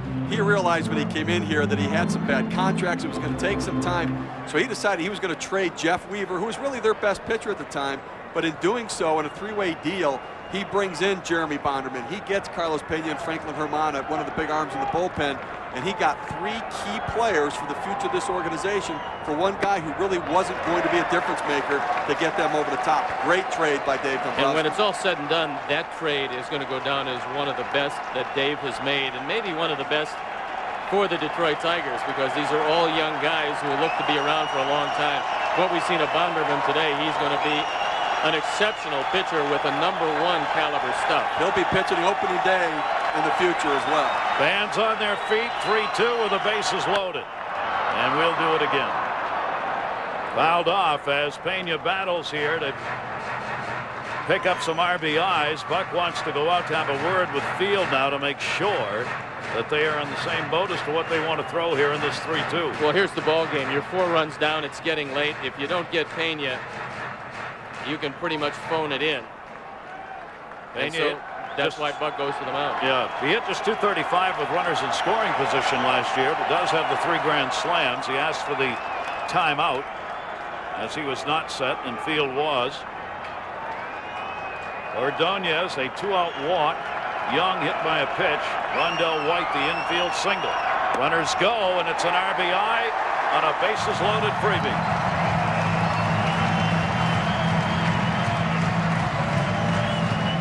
Aglio Ordonez crosses the plate. Good patience by Pena to get the RBI. And that will be charged to Cisco. With 2 outs and nobody on, the ball hasn't left the infield, and yet it's bases loaded, 1 in, and once again a restored 5-run lead. And the inning's still alive. Monroe, and a strike called in the inside corner. Well, the Tigers 6 runs on 7 hits, taking advantage of the opportunities. Cisco walked a couple. One of those has scored. That one to left field in front of Long, base hit. It'll score Young. White cutting to the plate. Here's the throw off the mark. Throw to second and out at second base. Trying to dive back in was Pena. But Monroe delivers the RBI base hit into left field. So put a couple more on the board, and the Detroit Tigers continue to add to it with a 3rd out coming in second. The course of history.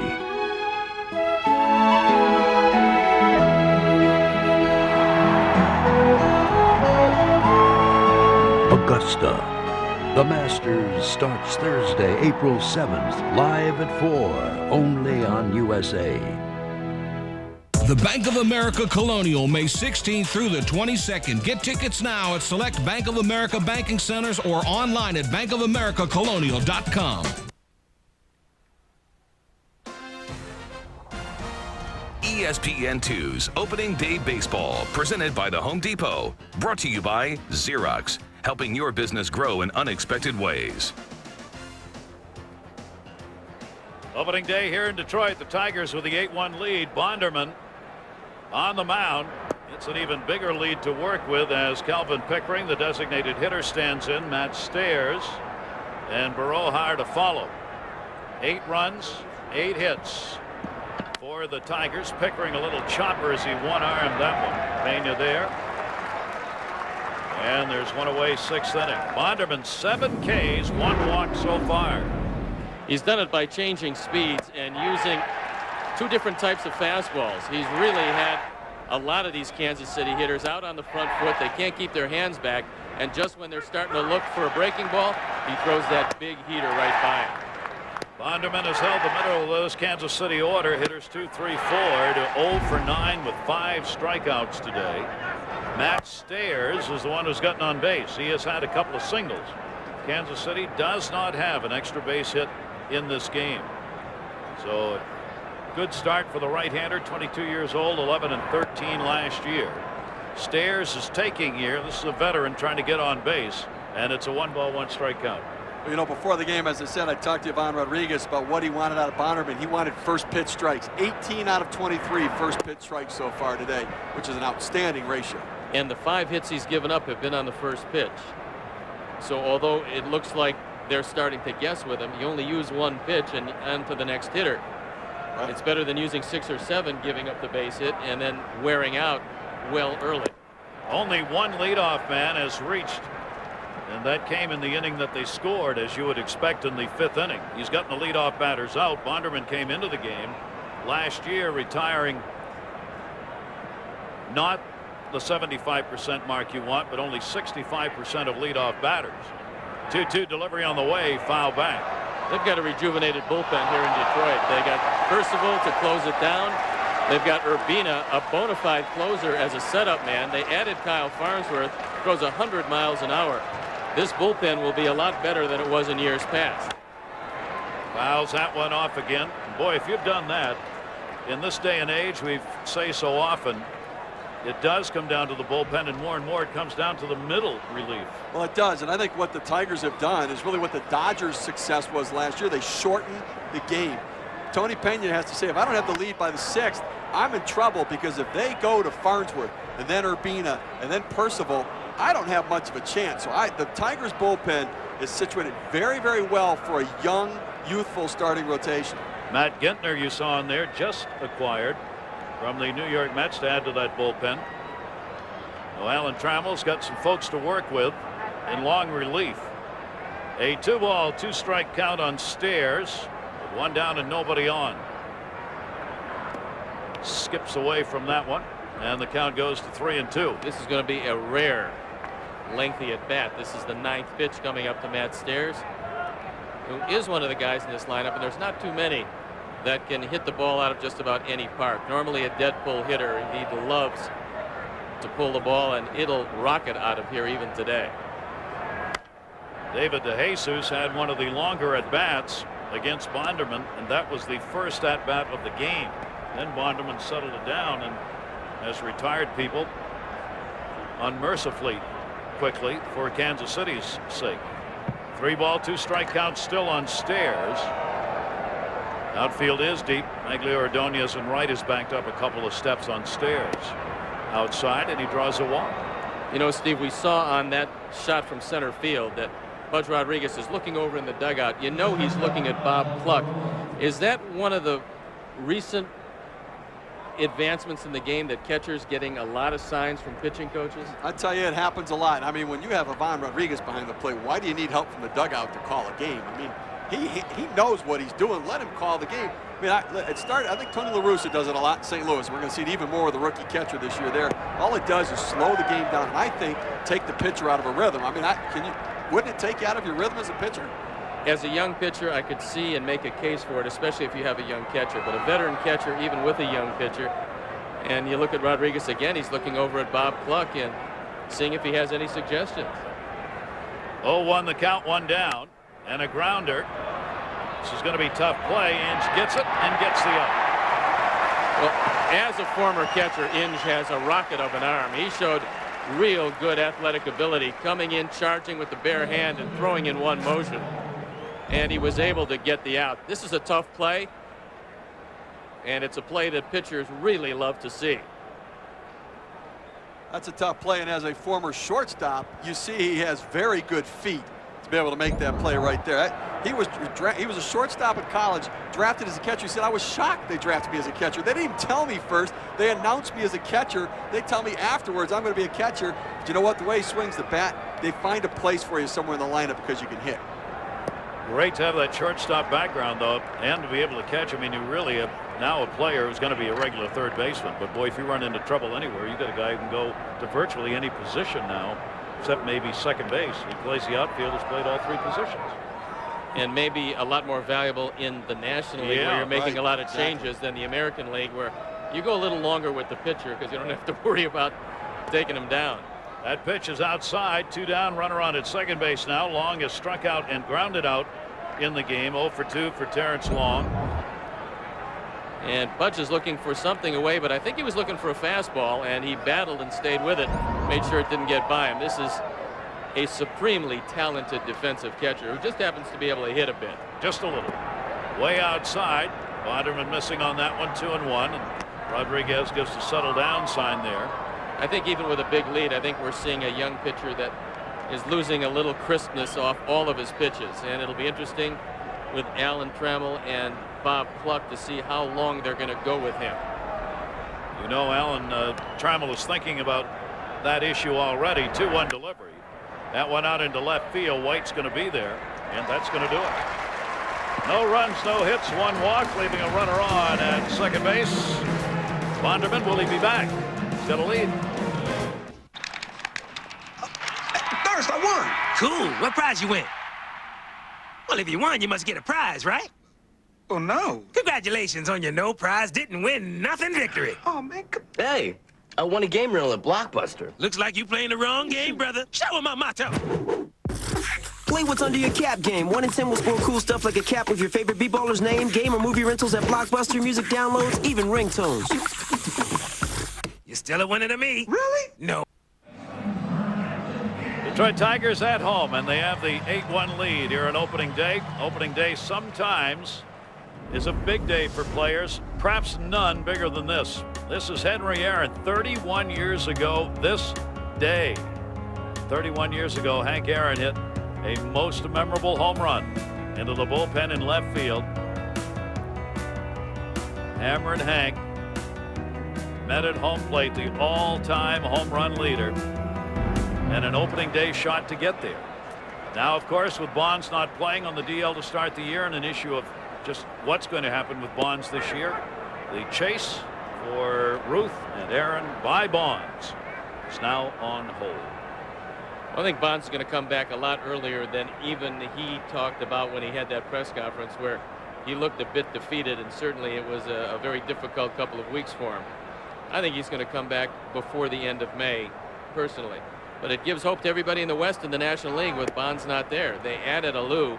They added Benitez. I mean, San Francisco's a strong team, and a lot of people picked them to win it with a healthy Bonds. They don't have that luxury, and now it lets San Diego and L.A. have a whole lot of hope, although Gagne is disabled, and for L.A. that's a tough thing to swallow. 1-2 delivery. Inch takes that one down the right field line, and it will stay fair. Hauled in by Stairs, one away here in the 6th inning. You know, I still think that the Giants are the team to beat without Bonds. You go position by position and break their team down against the other competition. Even without Bonds, you move Pedro Feliz out to left field, 22 homers, 84 RBI last year.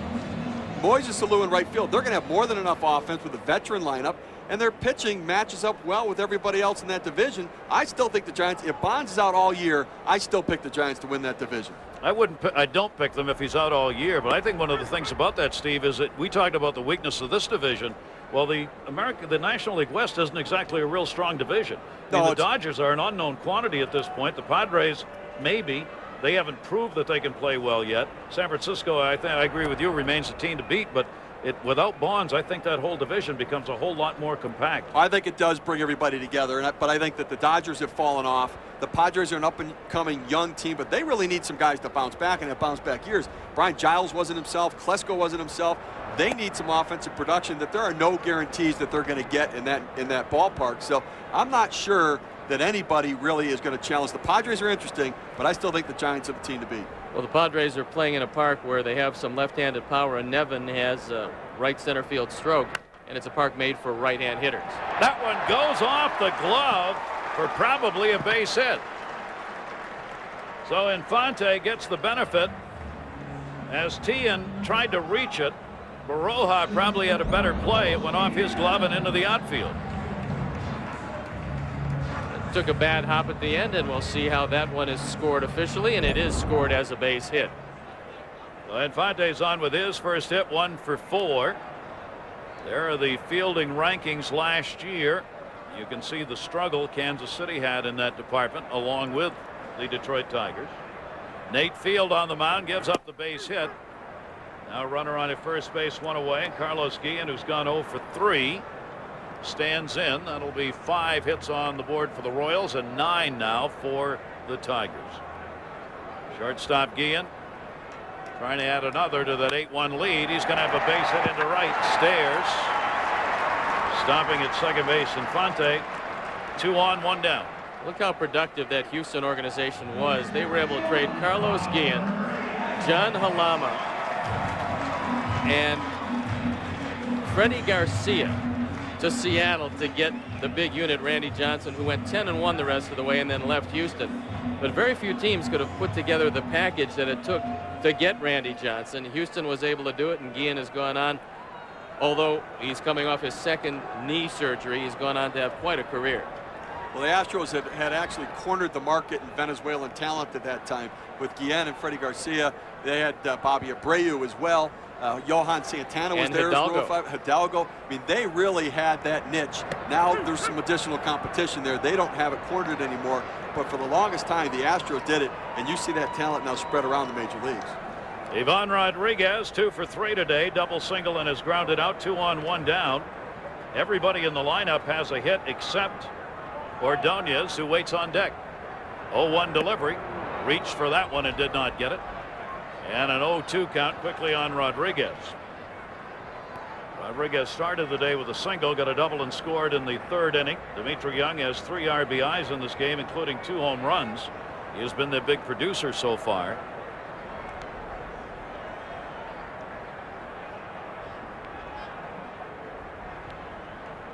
Rodriguez would love to launch one right here himself. Down the line at 330.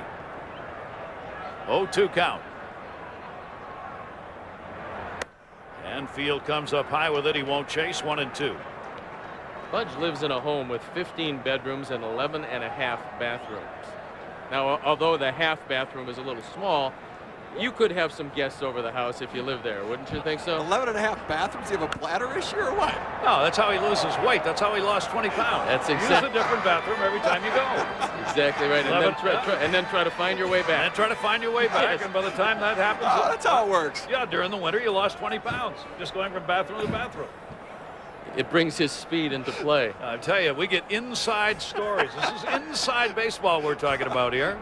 Well, we're trying to humanize these fellows that, would otherwise. Well, going to the bathroom is pretty humanizing, I'll tell you that.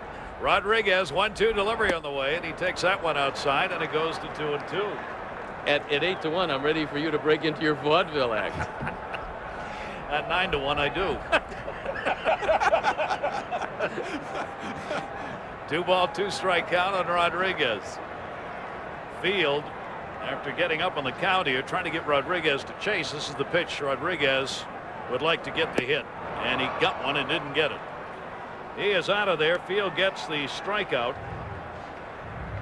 Now 2 down and 2 on, and Maglio Ordonez, who walked and scored his last time up, will stand in. Jam-packed crowd here in Detroit at Comerica Park. The All-Star game, as we mentioned earlier, is going to be played here this year. That one right back to the mound. Field has it. And that will get the out. Ordonez continuing to look for his first hit as a Detroit Tiger. No runs, couple of hits, 2 are left on base. 6 complete, 8-1 Tigers. Mets and Reds, Carlos Beltran picking up right where he left off in last year's postseason. This exactly what Mets fans were hoping for. Taking Paul Wilson deep here. Pedro and the Mets back in a 3-3 game. Gary? Dave, thanks very much. Another Met name there, Paul Wilson, on the mound for the Cincinnati Reds. What a wonderful guy, and I hope that the season's successful. Absolutely. They're everywhere, those Mets guys. They are, aren't they? They keep talking about the new Mets. What were those GMs doing? They keep talking about the new Mets all the time. I want to know what was wrong with the old Mets. I was part of those old Mets now. Who drafted that guy #1? Do you remember? Who, Beltran? That wasn't me. No, Paul Wilson. Oh. 2-0 delivery to Buck. Depends. Did you like the draft or not? If you liked it, then I was somehow involved in it. Before he hurt his arm, that guy's stuff was astonishing. He was out of Florida State, as I recall. I remember a game at Wrigley Field where he was pretty close to unhittable. That one popped up shallow right field. Buck, who had a single and scored his last time up, is out of there as Maglio Ordonez puts it away. One away. We are in the 7th inning. Want to remind you, well, that's a great viewing for you. ESPN HD and ESPN2 HD high def. Monday, we've got opening day baseball continuing. The Cubs and the Diamondbacks at 5. The NCAA Women's Championship at 7:30. Baylor takes on Michigan State, ESPN. And Wednesday, our day game, Red Sox Yankees, ESPN HD. So HD, if you got it, those are games you're going to see in HD. The Diamondbacks are going to be much improved. Now, granted, you lose 111 and you spend a little money, you will get much improved. But go out on a limb. But they're going to be, don't forget, if Gloss stays healthy, along with Green and a rejuvenated Louis Gonzalez, they're going to be able to hit some. Left field towards the gap. White and Monroe, warning track, and Monroe gets there. And at a long way to go. But Rondell did a great job of saying, Craig, come and get it. Get that ball. Great job of staying out of the way, Exactly right. Good effort. Monroe talking about playing center field here, reading the angle off the bat. They are spacious alleys. And he made that look easy. As soon as you holler, you got it, White said. You got it. That's exactly I'm right. not going to challenge it. And 2 quick outs here as Bonderman continues to roll along. DeJesus Pitch is taken up high. DeJesus a single RBI, 1 for 3 in the ballgame. I think this would be the last inning one way or the other for Jeremy Bonderman, who certainly has to come away with a tremendous feeling of accomplishment. 22 years old, opening day starter. It was going to be Johnson. They changed to Bonderman. He's shown us today why they're so high on him and why perhaps Billy Beane, who was going for a division title, decided to include him in that trade. That's going to turn out to be a wonderful trade for the Tigers. He has looked very solid in this game. He went 1-1 against Kansas City last year, 2-3 lifetime against them. 94 pitches thrown. Only 2 walks surrendered. The 7 strikeouts, most of them came early in the game. And Farnsworth, new acquisition. Carl Farnsworth is getting ready to go in the bullpen. When Kyle gets the ball over, there's very few people around baseball that can hit him. They're going to like him here in Detroit. 1-2 delivery and a chopper up the middle will be a base hit. So DeJesus is on. He gets his second hit. He has the lone RBI for Kansas City that came in the 5th inning. That also was on a single. Bonderman has yet to give up an extra base hit. You know, we're getting a chance to see Bonderman here, and you know, to tell you how aggressive this kid is, he actually, as a junior and graduated his junior year in high school, he withdrew from school, got his GED, re-enrolled in school to be able to play baseball, but he graduated early so that he could get into the draft a year earlier than everybody else. The first junior ever drafted in the draft, Major League Professional Baseball draft. Well, he was held back because he had dyslexia, and the rumor came out that he couldn't read or write, which of course wasn't true. What he can do is throw the ball as well as just about any 22-year-old in the world, and he's showing it today. So this is a young man who is very serious about his craft. He just wants to go out and pitch. He doesn't seek headlines. He's going to get a lot of them, however, especially pitching like he's pitching today. Pitch is taken outside. Detroit Tigers did not have a 10-game winner last year. You're looking at somebody on the mound today who may very well take care of that for this year and may not be the only Tiger to do that, as Bonderman has got an opportunity really to be something special. And Trammell concerned here by think about the number of pitches as the ball skips away. Pena could not handle that one over at first base, and DeJesus will make his way down to second. It's a mistake that a 22-year-old will make. You've got a 7-run lead. You have 2 outs, and you know what is going to be the last inning of work. Just get the hitter. Everything else will take care of itself. No reason to even try to pick him off. You wouldn't have anyway. Carlos Pena can't come up with it, and that'll go as an error on Bonderman. One of the few things he's done wrong today. And Alan Trammell just wants him to get through this inning. It's almost painful over there now, even with an 8-1 lead. Trammell just wants one more pitch, get that last out. Let me get him out of here with a big lead, no problems, arms in good shape. He gets another hit here. Trammell's got to think about going to the bullpen during the inning, which he would rather not do, although it's ready to go. 2-0 count with 2 down. Gotay will take the pitch for a strike, 2-1.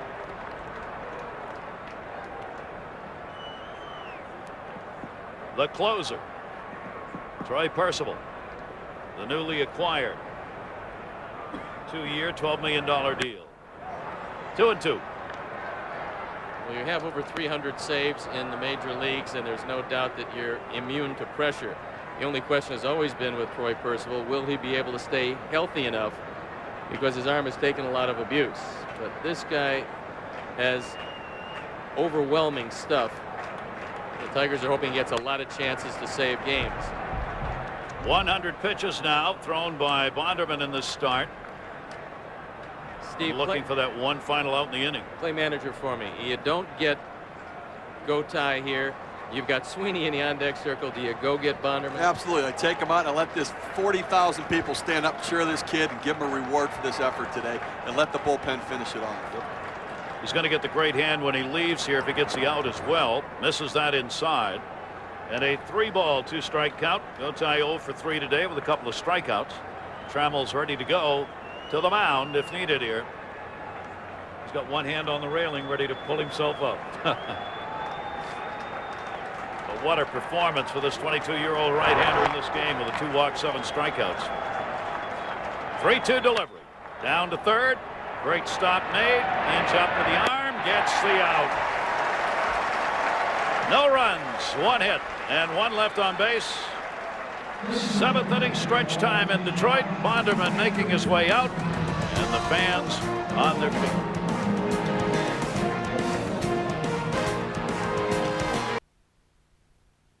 Watch your team's out-of-market games live from anywhere.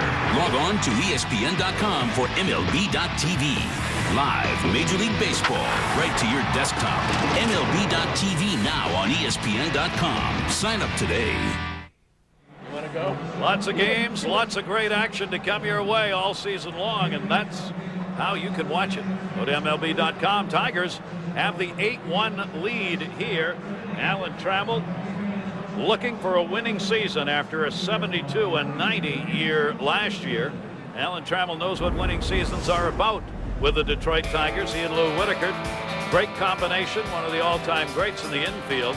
Alan Trammell with the Detroit team has put a lot of W's up. Gibson's on the bench with him. Sparky was there at the time as the manager. That's George Anderson to you, please.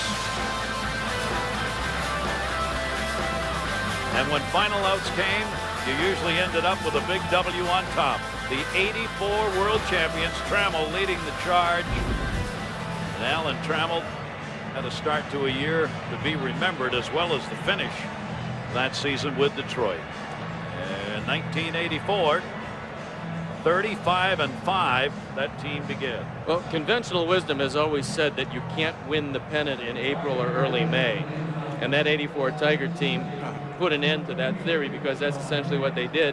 They played 500 the rest of the way, and nobody came close to catching them. Well, as a general manager, the truth is you're sitting up there saying, all right, we win the first one, we might go 35-5. I mean, you know, that's a general manager's dream come true. You go 35-5, you sit back, go in and talk to the owner and talk about an extension is what you do. Sean Camp has come on to do the pitching. As Field out of the ball game, Lima, Cisco, Field, and now Camp have been on the mound for Kansas City today. Right up the middle, and another base hit for Dimitri Young. A perfect day. 2 home runs hit by a pitch, 3 runs scored, 3 RBIs, and now a single. That's why Kansas City hit him, because when they're not hitting him, he's hitting them. And it's a big day for Dimitri Young, the switch hitter, who's a natural right-hand hitter, whose father said to him in his last year of high school, hey, son, you might want to see that breaking ball coming into you. Try to hit left-handed. And, of course, it's worked out very well for Dimitri. He's a real dangerous switch hitter. Boy, what a start for his season. Rondell White, he got a base hit his last time up, 1 for 3, single and a run scored in the game for the Tigers, who now have 11 hits off 4 pitchers. I went down and talked to the most intense man in the ballpark, and I think that's Kurt Gibson. And he reminded me that I gave up his first home run ever. As if I would forget an auspicious occasion like that. It was a changeup, he said. I said, nice of you to remind me. Dwayne Kuiper does the same thing with his only major league home run. At least you hit a few more. And he wasn't limping on that home run. No. No. Not in those days. Not in those days. Well, he could fly. 1-1 delivery towards third, off the glove, play at second, and a good one. 5-6-4 as Baroja backing that one up. Got it over to Gotay to get the force out. Pitchers like that kind of play. They were working on that in spring training, I think. Yeah. Tijon just, you know, is a little aggressive still. Young guy trying to make every play. But he gets a nice assist. Grow good hands, good feet. Nice play. Gentlemen, we're going to see a lot of games this year together and do a lot of games as a team. I want you to remember that 5-6-4 and see how many more times you see that this year. We'll put that down, a little star in our book on that. See if that happens again. Carlos Pena coming up, 1 down, runner on at first base. Single and scored in the second inning. Drew a walk. And that was with the bases loaded in the 5th for his RBI of the game. Runner on at first here. Sweeney's going to play in front of Rondell White with a left-handed hitter up there in Carlos Pena. You see him looking over. He was looking into the dugout, see where they wanted him to play here. And they do want to keep him in front. Big hole between first and second as a result for Carlos Pena if he pulls the ball at all. That one sunk out of sight on him, 1-1. Logan comes on as the pinch runner at first base. Nuke Logan with Rondell White coming out. Both these teams will have an off day tomorrow before they resume this series. So not really much worry about how many pitchers are used, and trying to get some of the bench players in too, just to give them a day to play. Logan's probably the fastest man on the field including both teams. And he made this team. Alexis Gomez didn't, despite the fact that Gomez hit .357 in the spring. A lot of people wondered about that move by Alan Trammell and Dave Dombrowski. Same thing can be said for the Bobby Higginson making the ball club, as opposed to Marcus Timms, who had a terrific spring. Interesting, Higginson, when they introduced the entire team today, both teams, when Higginson was introduced, he probably generated as much noise as anybody in the ballpark. Now, a lot of it was cheering, but obviously a lot of it was some negative response, because Bobby Higginson was expected to be their big, bright, shining star. That one into right field. That's going to fall in for a base hit. Moving over to third is Logan. He will stop there. An RBI for Carlos Pena, 2 for 3. Well, this is a team that ate $14.3 million with Damian Easley, and I'm talking about the Tigers. And Higginson's making just under $9 million. So you're Dave Dombrowski, Steve. From his position, you got a guy who probably is going to be a pretty good player in Timms. But you've got Bobby Higginson. You still owe him $9 million. Does that have something to do with the decision? Well, it probably does, but it also, you have to remember that you don't always start the season with your best team, your best players. You have to keep in mind that it's a 162-game season. It's a marathon. You want to have the best talent available for the most number of games. So you release Higginson, you get Timms up here. Well, you know what? You just let a guy go who might be able to help you. If you keep Higginson here and Timms can go down below, get at bats, keep himself sharp, then when there's an injury, or then if Higginson doesn't produce, you can bring him up. So, but when teams are set coming in to start the season, it's not always where you put all of the best players together. You keep the most amount of depth to help your club for the year. Higginson had the great start, and then it just fell apart on him. And so he will be platooning now in the outfield. Monroe takes the pitch outside for a ball. We were talking about one of the interesting things over the last couple of days is that in the discussion, some of the players even for Detroit were unhappy with the moves, but it was Alan Trammell who was taking the heat, not the GM.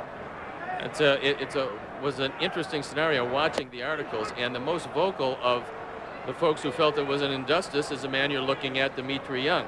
But I talked to Dimitri before the game, and he said, I wasn't even talking about Bobby Higginson.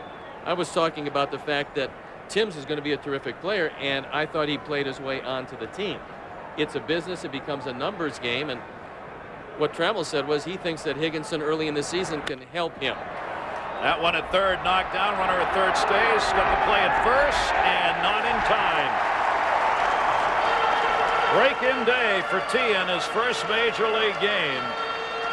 That will probably be the first error of the ball game, as he had a chance, couldn't get the out. The bases are loaded. They're giving him a base hit. It's Detroit. A hard hit ball. Yeah, it was hard hit. Christmas comes early. So the sacks are full at third base. Logan didn't dare to take off with the ball right there. So Inge is going to get a shot at it here with the bases loaded.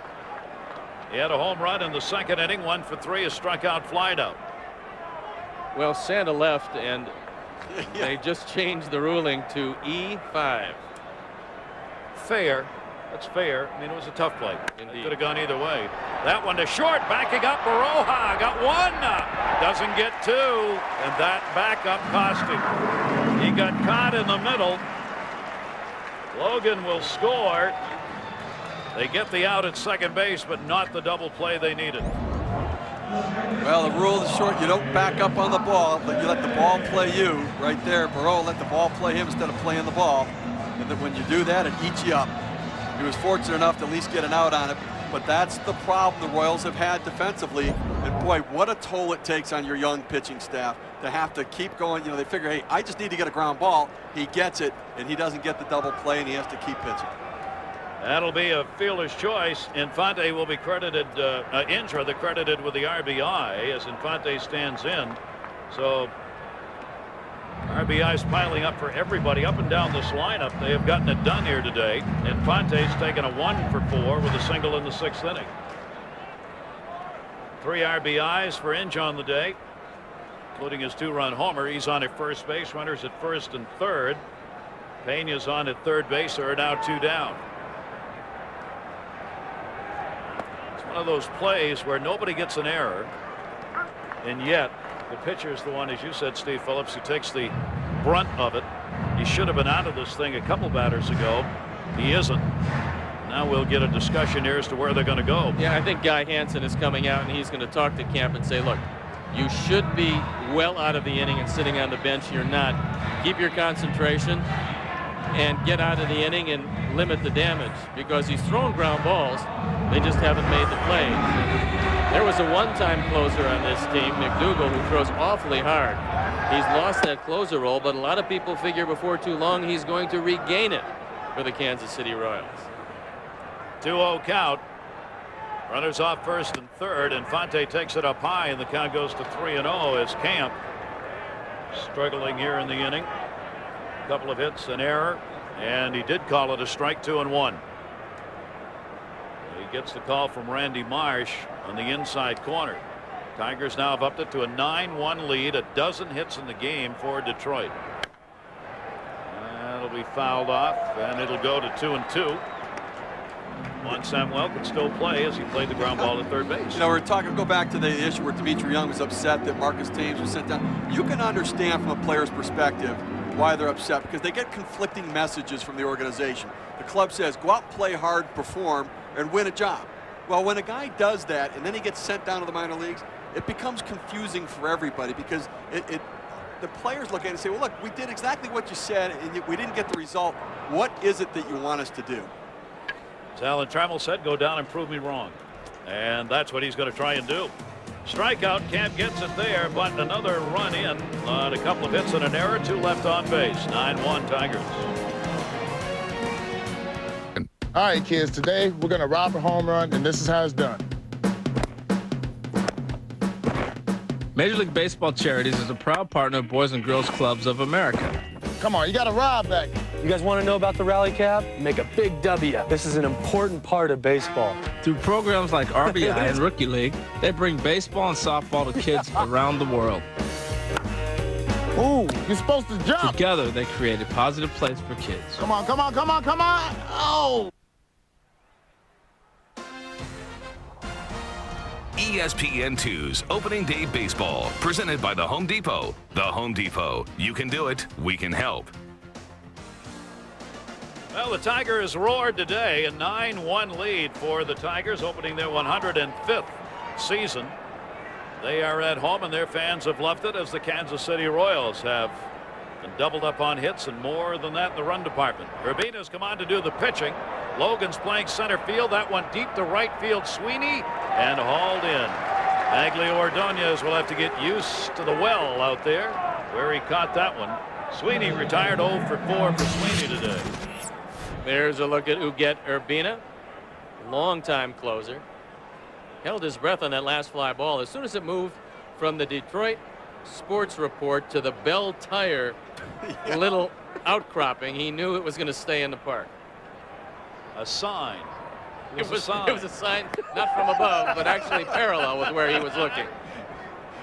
Here's Calvin Pickering, the designated hitter. 0 for 3, has struck out twice. There's the area as that goes back where you see that tire sign. That one to right field. If that's fair, it's not coming back. It is. Goodbye home run. Pickering got one. So Urbina, a couple of pitches, 2 long fly balls. One's an out and one's out. And it is a 9-2 lead as Kansas City gets their first extra base hit of the day. That's what we were talking about earlier. This is where Pickering will strike. There's a big lead late in the game. Looking fastball, gets it. Well, that's a grown man hitting that ball right there. Just a fastball, middle part of the plate. He just turned on it and launched it. Here's Matt Stairs, 7th hit for Kansas City. Fastball up high. A lot of folks very interested in Uguet Urbina as their closer. With Troy Percival here, Urbina is a fairly expensive setup man and a guy who is no stranger to late inning pressure. And a lot of teams do not have a closer.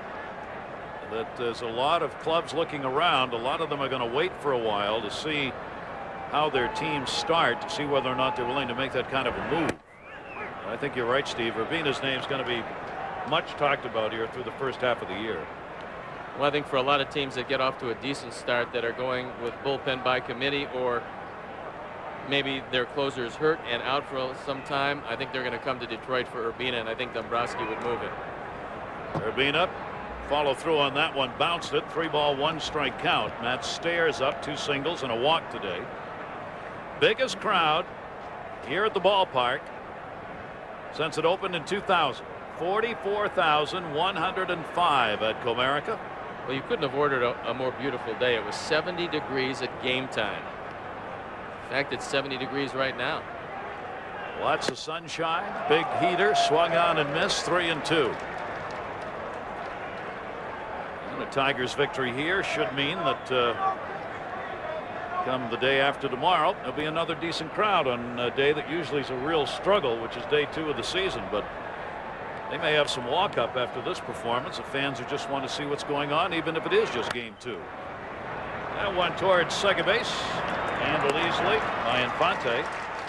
2 down with a run in. Want to remind you, there's a lot more to come. Wednesday baseball, the Boston Red Sox and the Yankees will be concluding their series. We'll have the game 1 o'clock in the afternoon. Wakefield and Mussina. At 7 o'clock Eastern, ESPN2, Atlanta, Florida. Mike Hampton against Al Leiter scheduled to go. And at 10 o'clock Wednesday in ESPN2, it'll be the Dodger-Giants matchup. It's all coming up Wednesday Night Baseball, built by the Home Depot. Pretty good games. Very good games. And we're going to see the 3rd game of what is a very entertaining series. The Red Sox at the Yankees. Randy Johnson last night showed why they got him. That older fellow can still get it up there. The Yankee fans show David Wells how quickly you can be forgotten and overturned. wearing number 3 or no number 3. Baroja, 1-0 count, 2 down, takes that one up high. You know, the Randy Johnson acquisition, David Ortiz has been a Yankee killer. And Randy Johnson, if he neutralizes Ortiz in that series, that's where the Yankees gain an advantage, not only for the postseason, but Ortiz has been killing them. To get that left-handed starter, you looked at Damon and Ortiz just flail at pitches yesterday, kind of like we just saw right there, flailing at pitches. I mean, that's going to make a huge difference for the Yankees to have Randy Johnson there. But with Kevin Brown on the disabled list, it also gives you a number 1 guy, and a guy that has been dominating hitters of both leagues for a long time. That's a great acquisition. They paid some money to the Diamondbacks. They gave up Vasquez, but still, there aren't too many Randy Johnson caliber guys you can add to your rotation. Urbina's pitch is swung on and missed. So Urbina settles down. He gave up the home run to Pickering. 1 run, 1 hit here in the 8th inning. 9-2 Tigers. This copyrighted telecast is presented by authority of the Office of the Commissioner of Baseball and may not be reproduced or retransmitted in any form, and the accounts and descriptions of this game may not be disseminated without express written consent. Dave Revson in the Sports Center in-game studios. In this A-side, Steve Stone obviously knows very well Sammy Sosa, the traditional run into right field. The first time he's done it as a Baltimore Oriole in his first at-bat with Baltimore here. Base hit off Barry Zito. Moves Miguel Tejada over to third. Birds couldn't get him home, though. Still scoreless in this one. Top second, guys.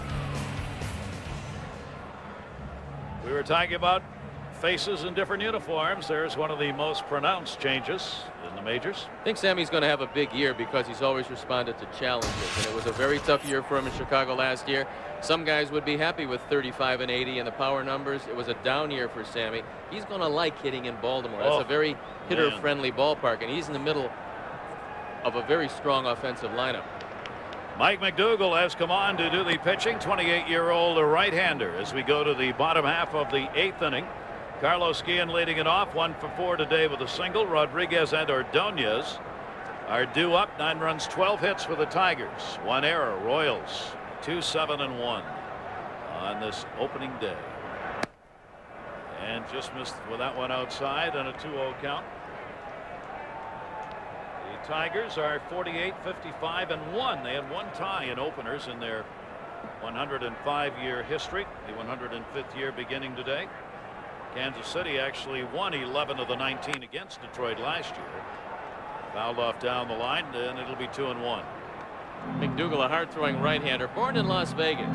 He's one of the best pitchers to come out of there, but I'm not sure he's going to eclipse the reputation of Greg Maddux, who was also born and raised in Las Vegas. No, I don't think it. Well, he's young enough to do it, but it's a few size away. Few size. 2-1 delivery. Maddux looks so good. Not this spring. I mean, he's amazing. He's just amazing.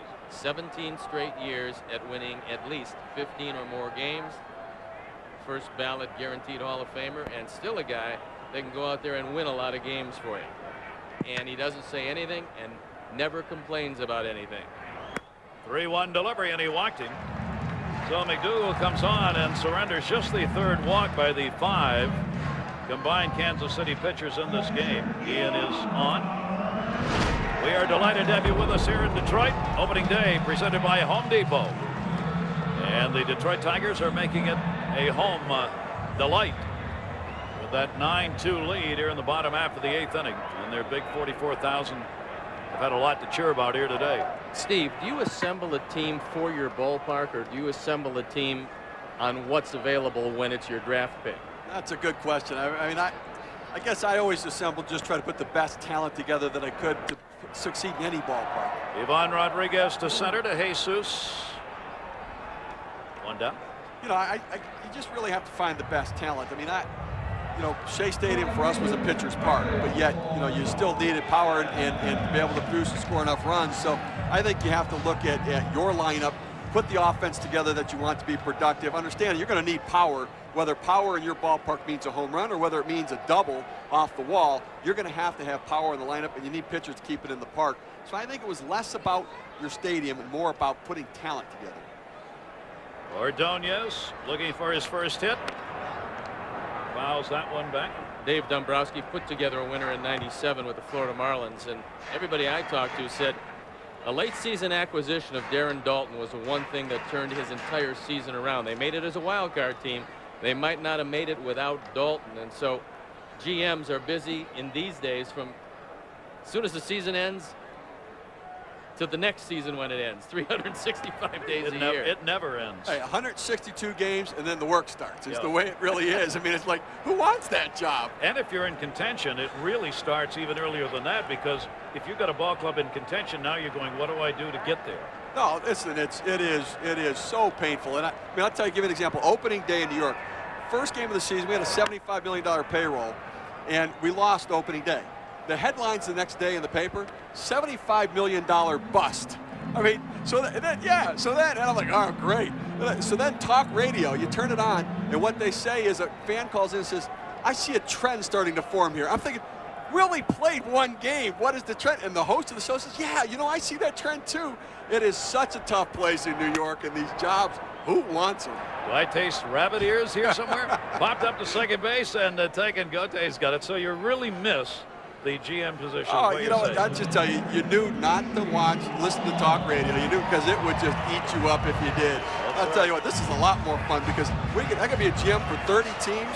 I could make trades and sign players, and I don't get criticized again, except from you guys, but I can handle that. Who cares about that? Yeah, but I have noticed after 6 years of GMing in New York, you do have a few gray hairs. Gray. Yeah, really, but because they're dog years in New York. I was a GM for 42 years. Dimitri Young stands in. Can he do it again? He's already got 2 dingers in this ball game. Mitch is way outside by McDougal. Leadoff walk. Guillen's on at first base. 2 down. Bottom of the 8th. Dimitri Young started this game with a homer in the second, his first at bat. A 2 RBI homer in the third. Hit by a pitch and scored in the 5th inning and singled in the 7th. That's a pretty good opening day for Dimitri Young. 1-0 count with 2 down. Dougal's pitch is in the dirt. He is all over the place. You saw Dimitri Young trying to wave Guillen on. Guillen wasn't sure, and he stays. And for a switch hitter, even though he's a natural right-hand hitter, because a switch hitter hits probably 75% of the time as a left-hander, you see Dimitri Young with more power as a left-hand hitter. It's not unusual to do that. A little discussion here as Buck goes out to talk to McDougal. Trying to get him settled down a little bit and get those pitches in the strike zone. Yeah, he's telling me if you do throw this fastball, why don't you keep it low and away? He's hit everything middle of the plate in, except when we've hit him. 2-0 count, 2 down. And way outside again. Young hit .248 off the lefties and .286 off right-handers last year. He had 8 home runs against left-handers and 10 against right-handers. Numbers and games played diminished by injury, hoping this season he can get in a whole year. And that pitch is taken for a strike, even with the 9-2 lead taking, and the count goes to 3-1. Well, we see McDougal struggling throwing strikes here right now, and he had been the closer. And then last spring came down with a stomach virus and a flu, lost about 20 pounds, and really lost his strength, and then changed his delivery, tried to over muscle and overthrow everything, and got all out of kilter. And Guy Hansen, the pitching coach for the Royals, has been struggling trying to get him back locked in with that release point. Ouch. Fouled that one right straight down. Off the foot. Remember, it was game 2 last year when the injury came. He'd just like to get into game 3 this year and go on from there. Especially after game 1 and the type of production he's had. Well, Dimitri's been able to hit for as long as I can remember, and it doesn't matter what team he's with. He can swing the bat. The question was, what position would you find for him? Right field, way back, 3 in 1 day. Goodbye, home run, Dimitri Young.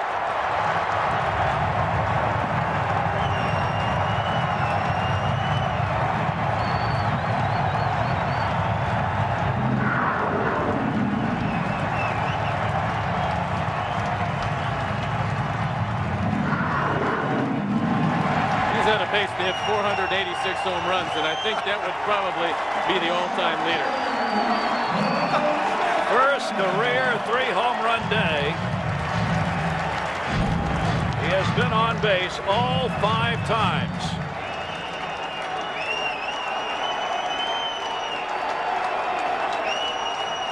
The fans want him to come out and bow. Logan up.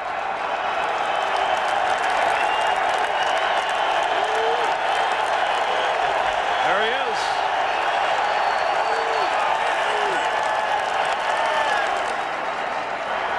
That's a pretty good guy, and a good guy to have on your team, because his teammates love him. He keeps things loose, and quite obviously he can produce just a bit.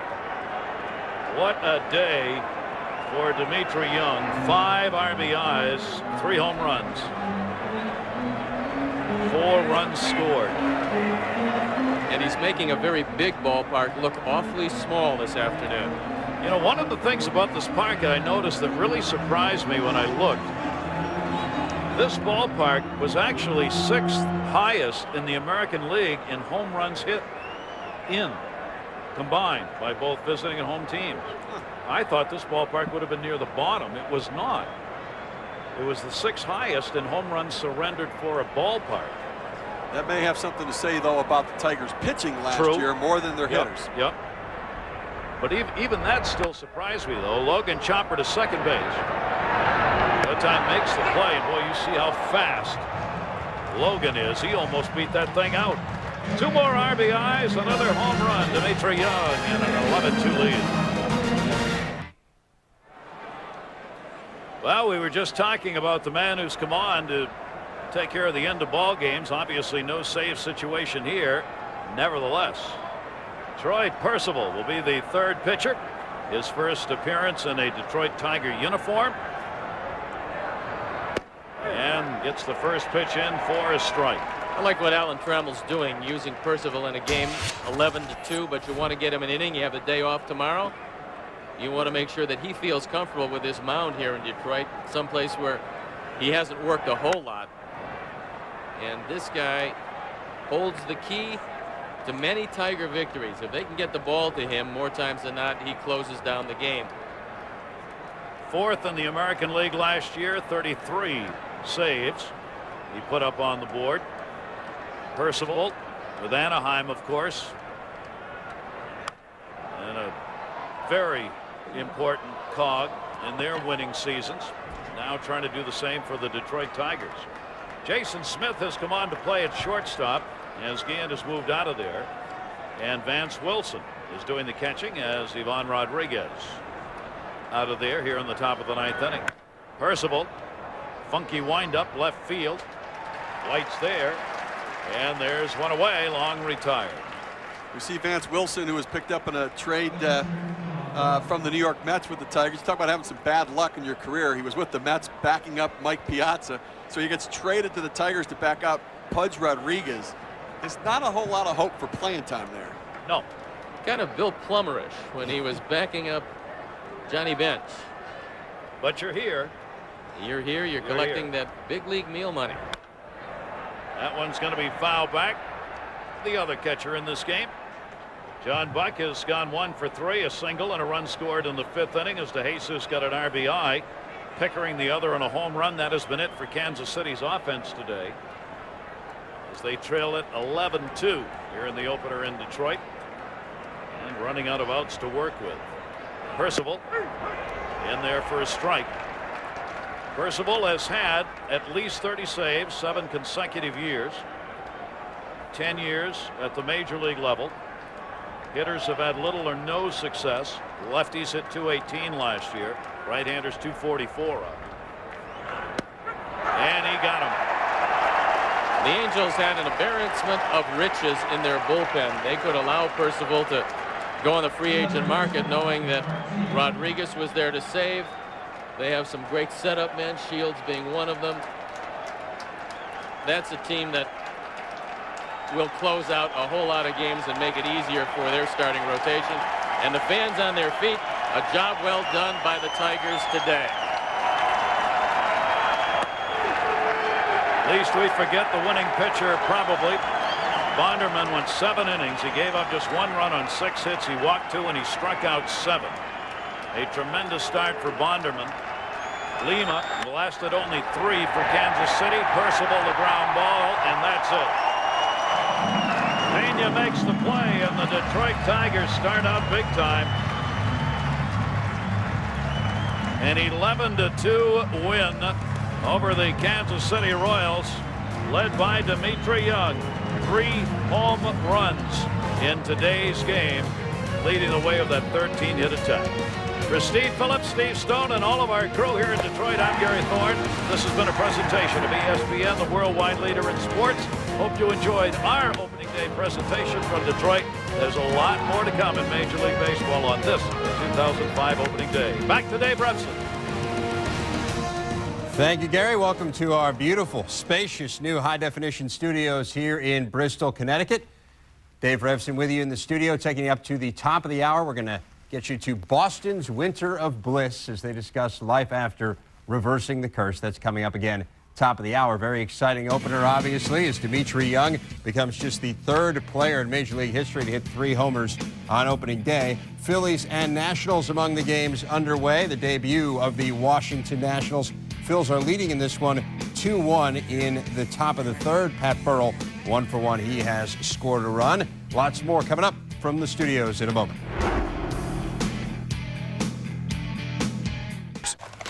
Honey, who is going to want to buy your lime green hatchback? Oh, sweet mercy. A lime green hatchback. It's a thing of beauty. Find the right car or buyer for you. Cars.com. Dave Revsine back in the studio again, taking you up to Boston's Winter of Bliss. That is coming up at the top of the hour. Now, the loss of Pedro Martinez obviously took away from that bliss just a little bit. Pedro making his Mets debut today as New York takes on Cincinnati, and he got an early lead from Kaz Matsui. 2nd straight year that he has gone deep in his first at bat on opening day as he puts that one out into the bullpen. It's 1-0 Mets early on in Cincy. But the Reds come right back. Bottom of the 1st, Pedro giving up a 3-run shot there to Adam Dunn. It is 3-1 in favor of the Reds. But one of the Mets' other new acquisitions gets a couple of those runs back for Pedro. Carlos Beltran. That one is gone. A 2-run shot in the 3rd makes it a 3-3 game. And as we check it out right now, that is where it stands. And really, Martinez has been fantastic since giving up that home run. 12 strikeouts in 5 innings for Pedro. You can see the Reds do have a runner on right now in the bottom of the 6th. But again, just 3 runs and 3 hits off Martinez. Here's what Kaz Matsui's done. Consecutive homers on opening day. Here are the others to do it for the Mets. He joins a pretty exclusive crew, including Bobby Bonilla, Darryl Strawberry, Mike Piazza, among others. Brewers and the Pirates, it's 9-2 in favor of the Brewers. They have kind of opened this one up a little bit. Brady Clark having a good game. He has driven home a couple and scored 3 runs in this one. Matt Lawton, newly acquired for Pittsburgh, 3 for 3 in his Pirates debut, but again, down 9-2. A's and the Orioles, it's 2-0 in favor of the O's. Sammy Sosa got a hit in his first Baltimore at bat. Orioles on top 2-0 in this one, just 2-14 against Oakland in the last 2 seasons. They lost every single game against them last year, 0-7. Lots more to come as we continue to update you on opening day. K-Swiss. I wear my K-Swiss classics. They always look right. K-Swiss. K-Swiss. My K-Swiss. Dress them up. Dress them down. We wear them down under. Classics fit my style. I wear my K-Swiss. K-Swiss. I wear my K-Swiss. Clean and white. I wear my K-Swiss. K-Swiss. Royals and the Tigers, and this was a historic game for Dmitry Young. Getting started early off Jose Lima with a home run there in the second, but that was just the beginning. Dmitry Young, 3 home runs in this game. He joins George Bell and Tuffy Rhodes as the only players ever to hit 3 homers on opening day. So that is some exclusive company, to say the least. Royals kind of picking up right where they left off. Lost 104 games last year, the worst season in franchise history, and they get pummeled 11-2 on opening day. You see the 4 for 4, 5 RBI, and the big 3 homers for Young in this one. Detroit, a team that hasn't had a winning record in a dozen years, but hope springs eternal, obviously, on opening day. They feel like they're improved. Did win 72 games last year, and off to a good start after the 11-2 win. Sammy Sosa making his Orioles debut. That's the familiar run out into right field. Just no bleacher bums in sight for Sammy. He's fired up, and they're fired up for him. Out in Baltimore. First game at Camden Yards, and there you have it. The base hit into left in his first at bat, moving Miguel Tejada over to third. Orioles unable to bring him home, though. The game was scoreless at that point. Right now, though, Baltimore has taken the 2-0 lead in this one. Barry Zito getting the nod for Oakland. First opening day start for him. Obviously, no Tim Hudson, no Mark Mulder for the A's. Check in on the Indians and White Sox. Chicago going to play some small ball this year after leading the majors in home runs last year with 242 homers. They've lost a lot of their power. Maglio Ordonez, Carlos Lee, among others. Scoreless game right now, so they're not doing a whole lot offensively. Just 1 hit between the 2 teams in this game. Jake Westbrook facing Mark Burley. Milwaukee and Pittsburgh. J.J. Hardy, a little seeing eye single right there. Brings home a pair. And it's 6-2 in favor of the Brewers at that point, and they have opened it up on the Pirates. It is now 9-2 for Milwaukee. This is a team, remember, 4 games over 500 at the break last year, but then lost 53 of their last 75 games. Got a good outing, though, in this game from Ben Sheets, and look like they are on their way to their first win of the year. Other scores to fill you in on: the Phillies and the Nationals. This is the first ever game for the Washington Nationals. They opened the season on a 9-game road trip, as if they didn't get enough games away from home when they were the Expos. 2-1, Phillies on top in this one. Pat Burrell, 1 for 1 and a run.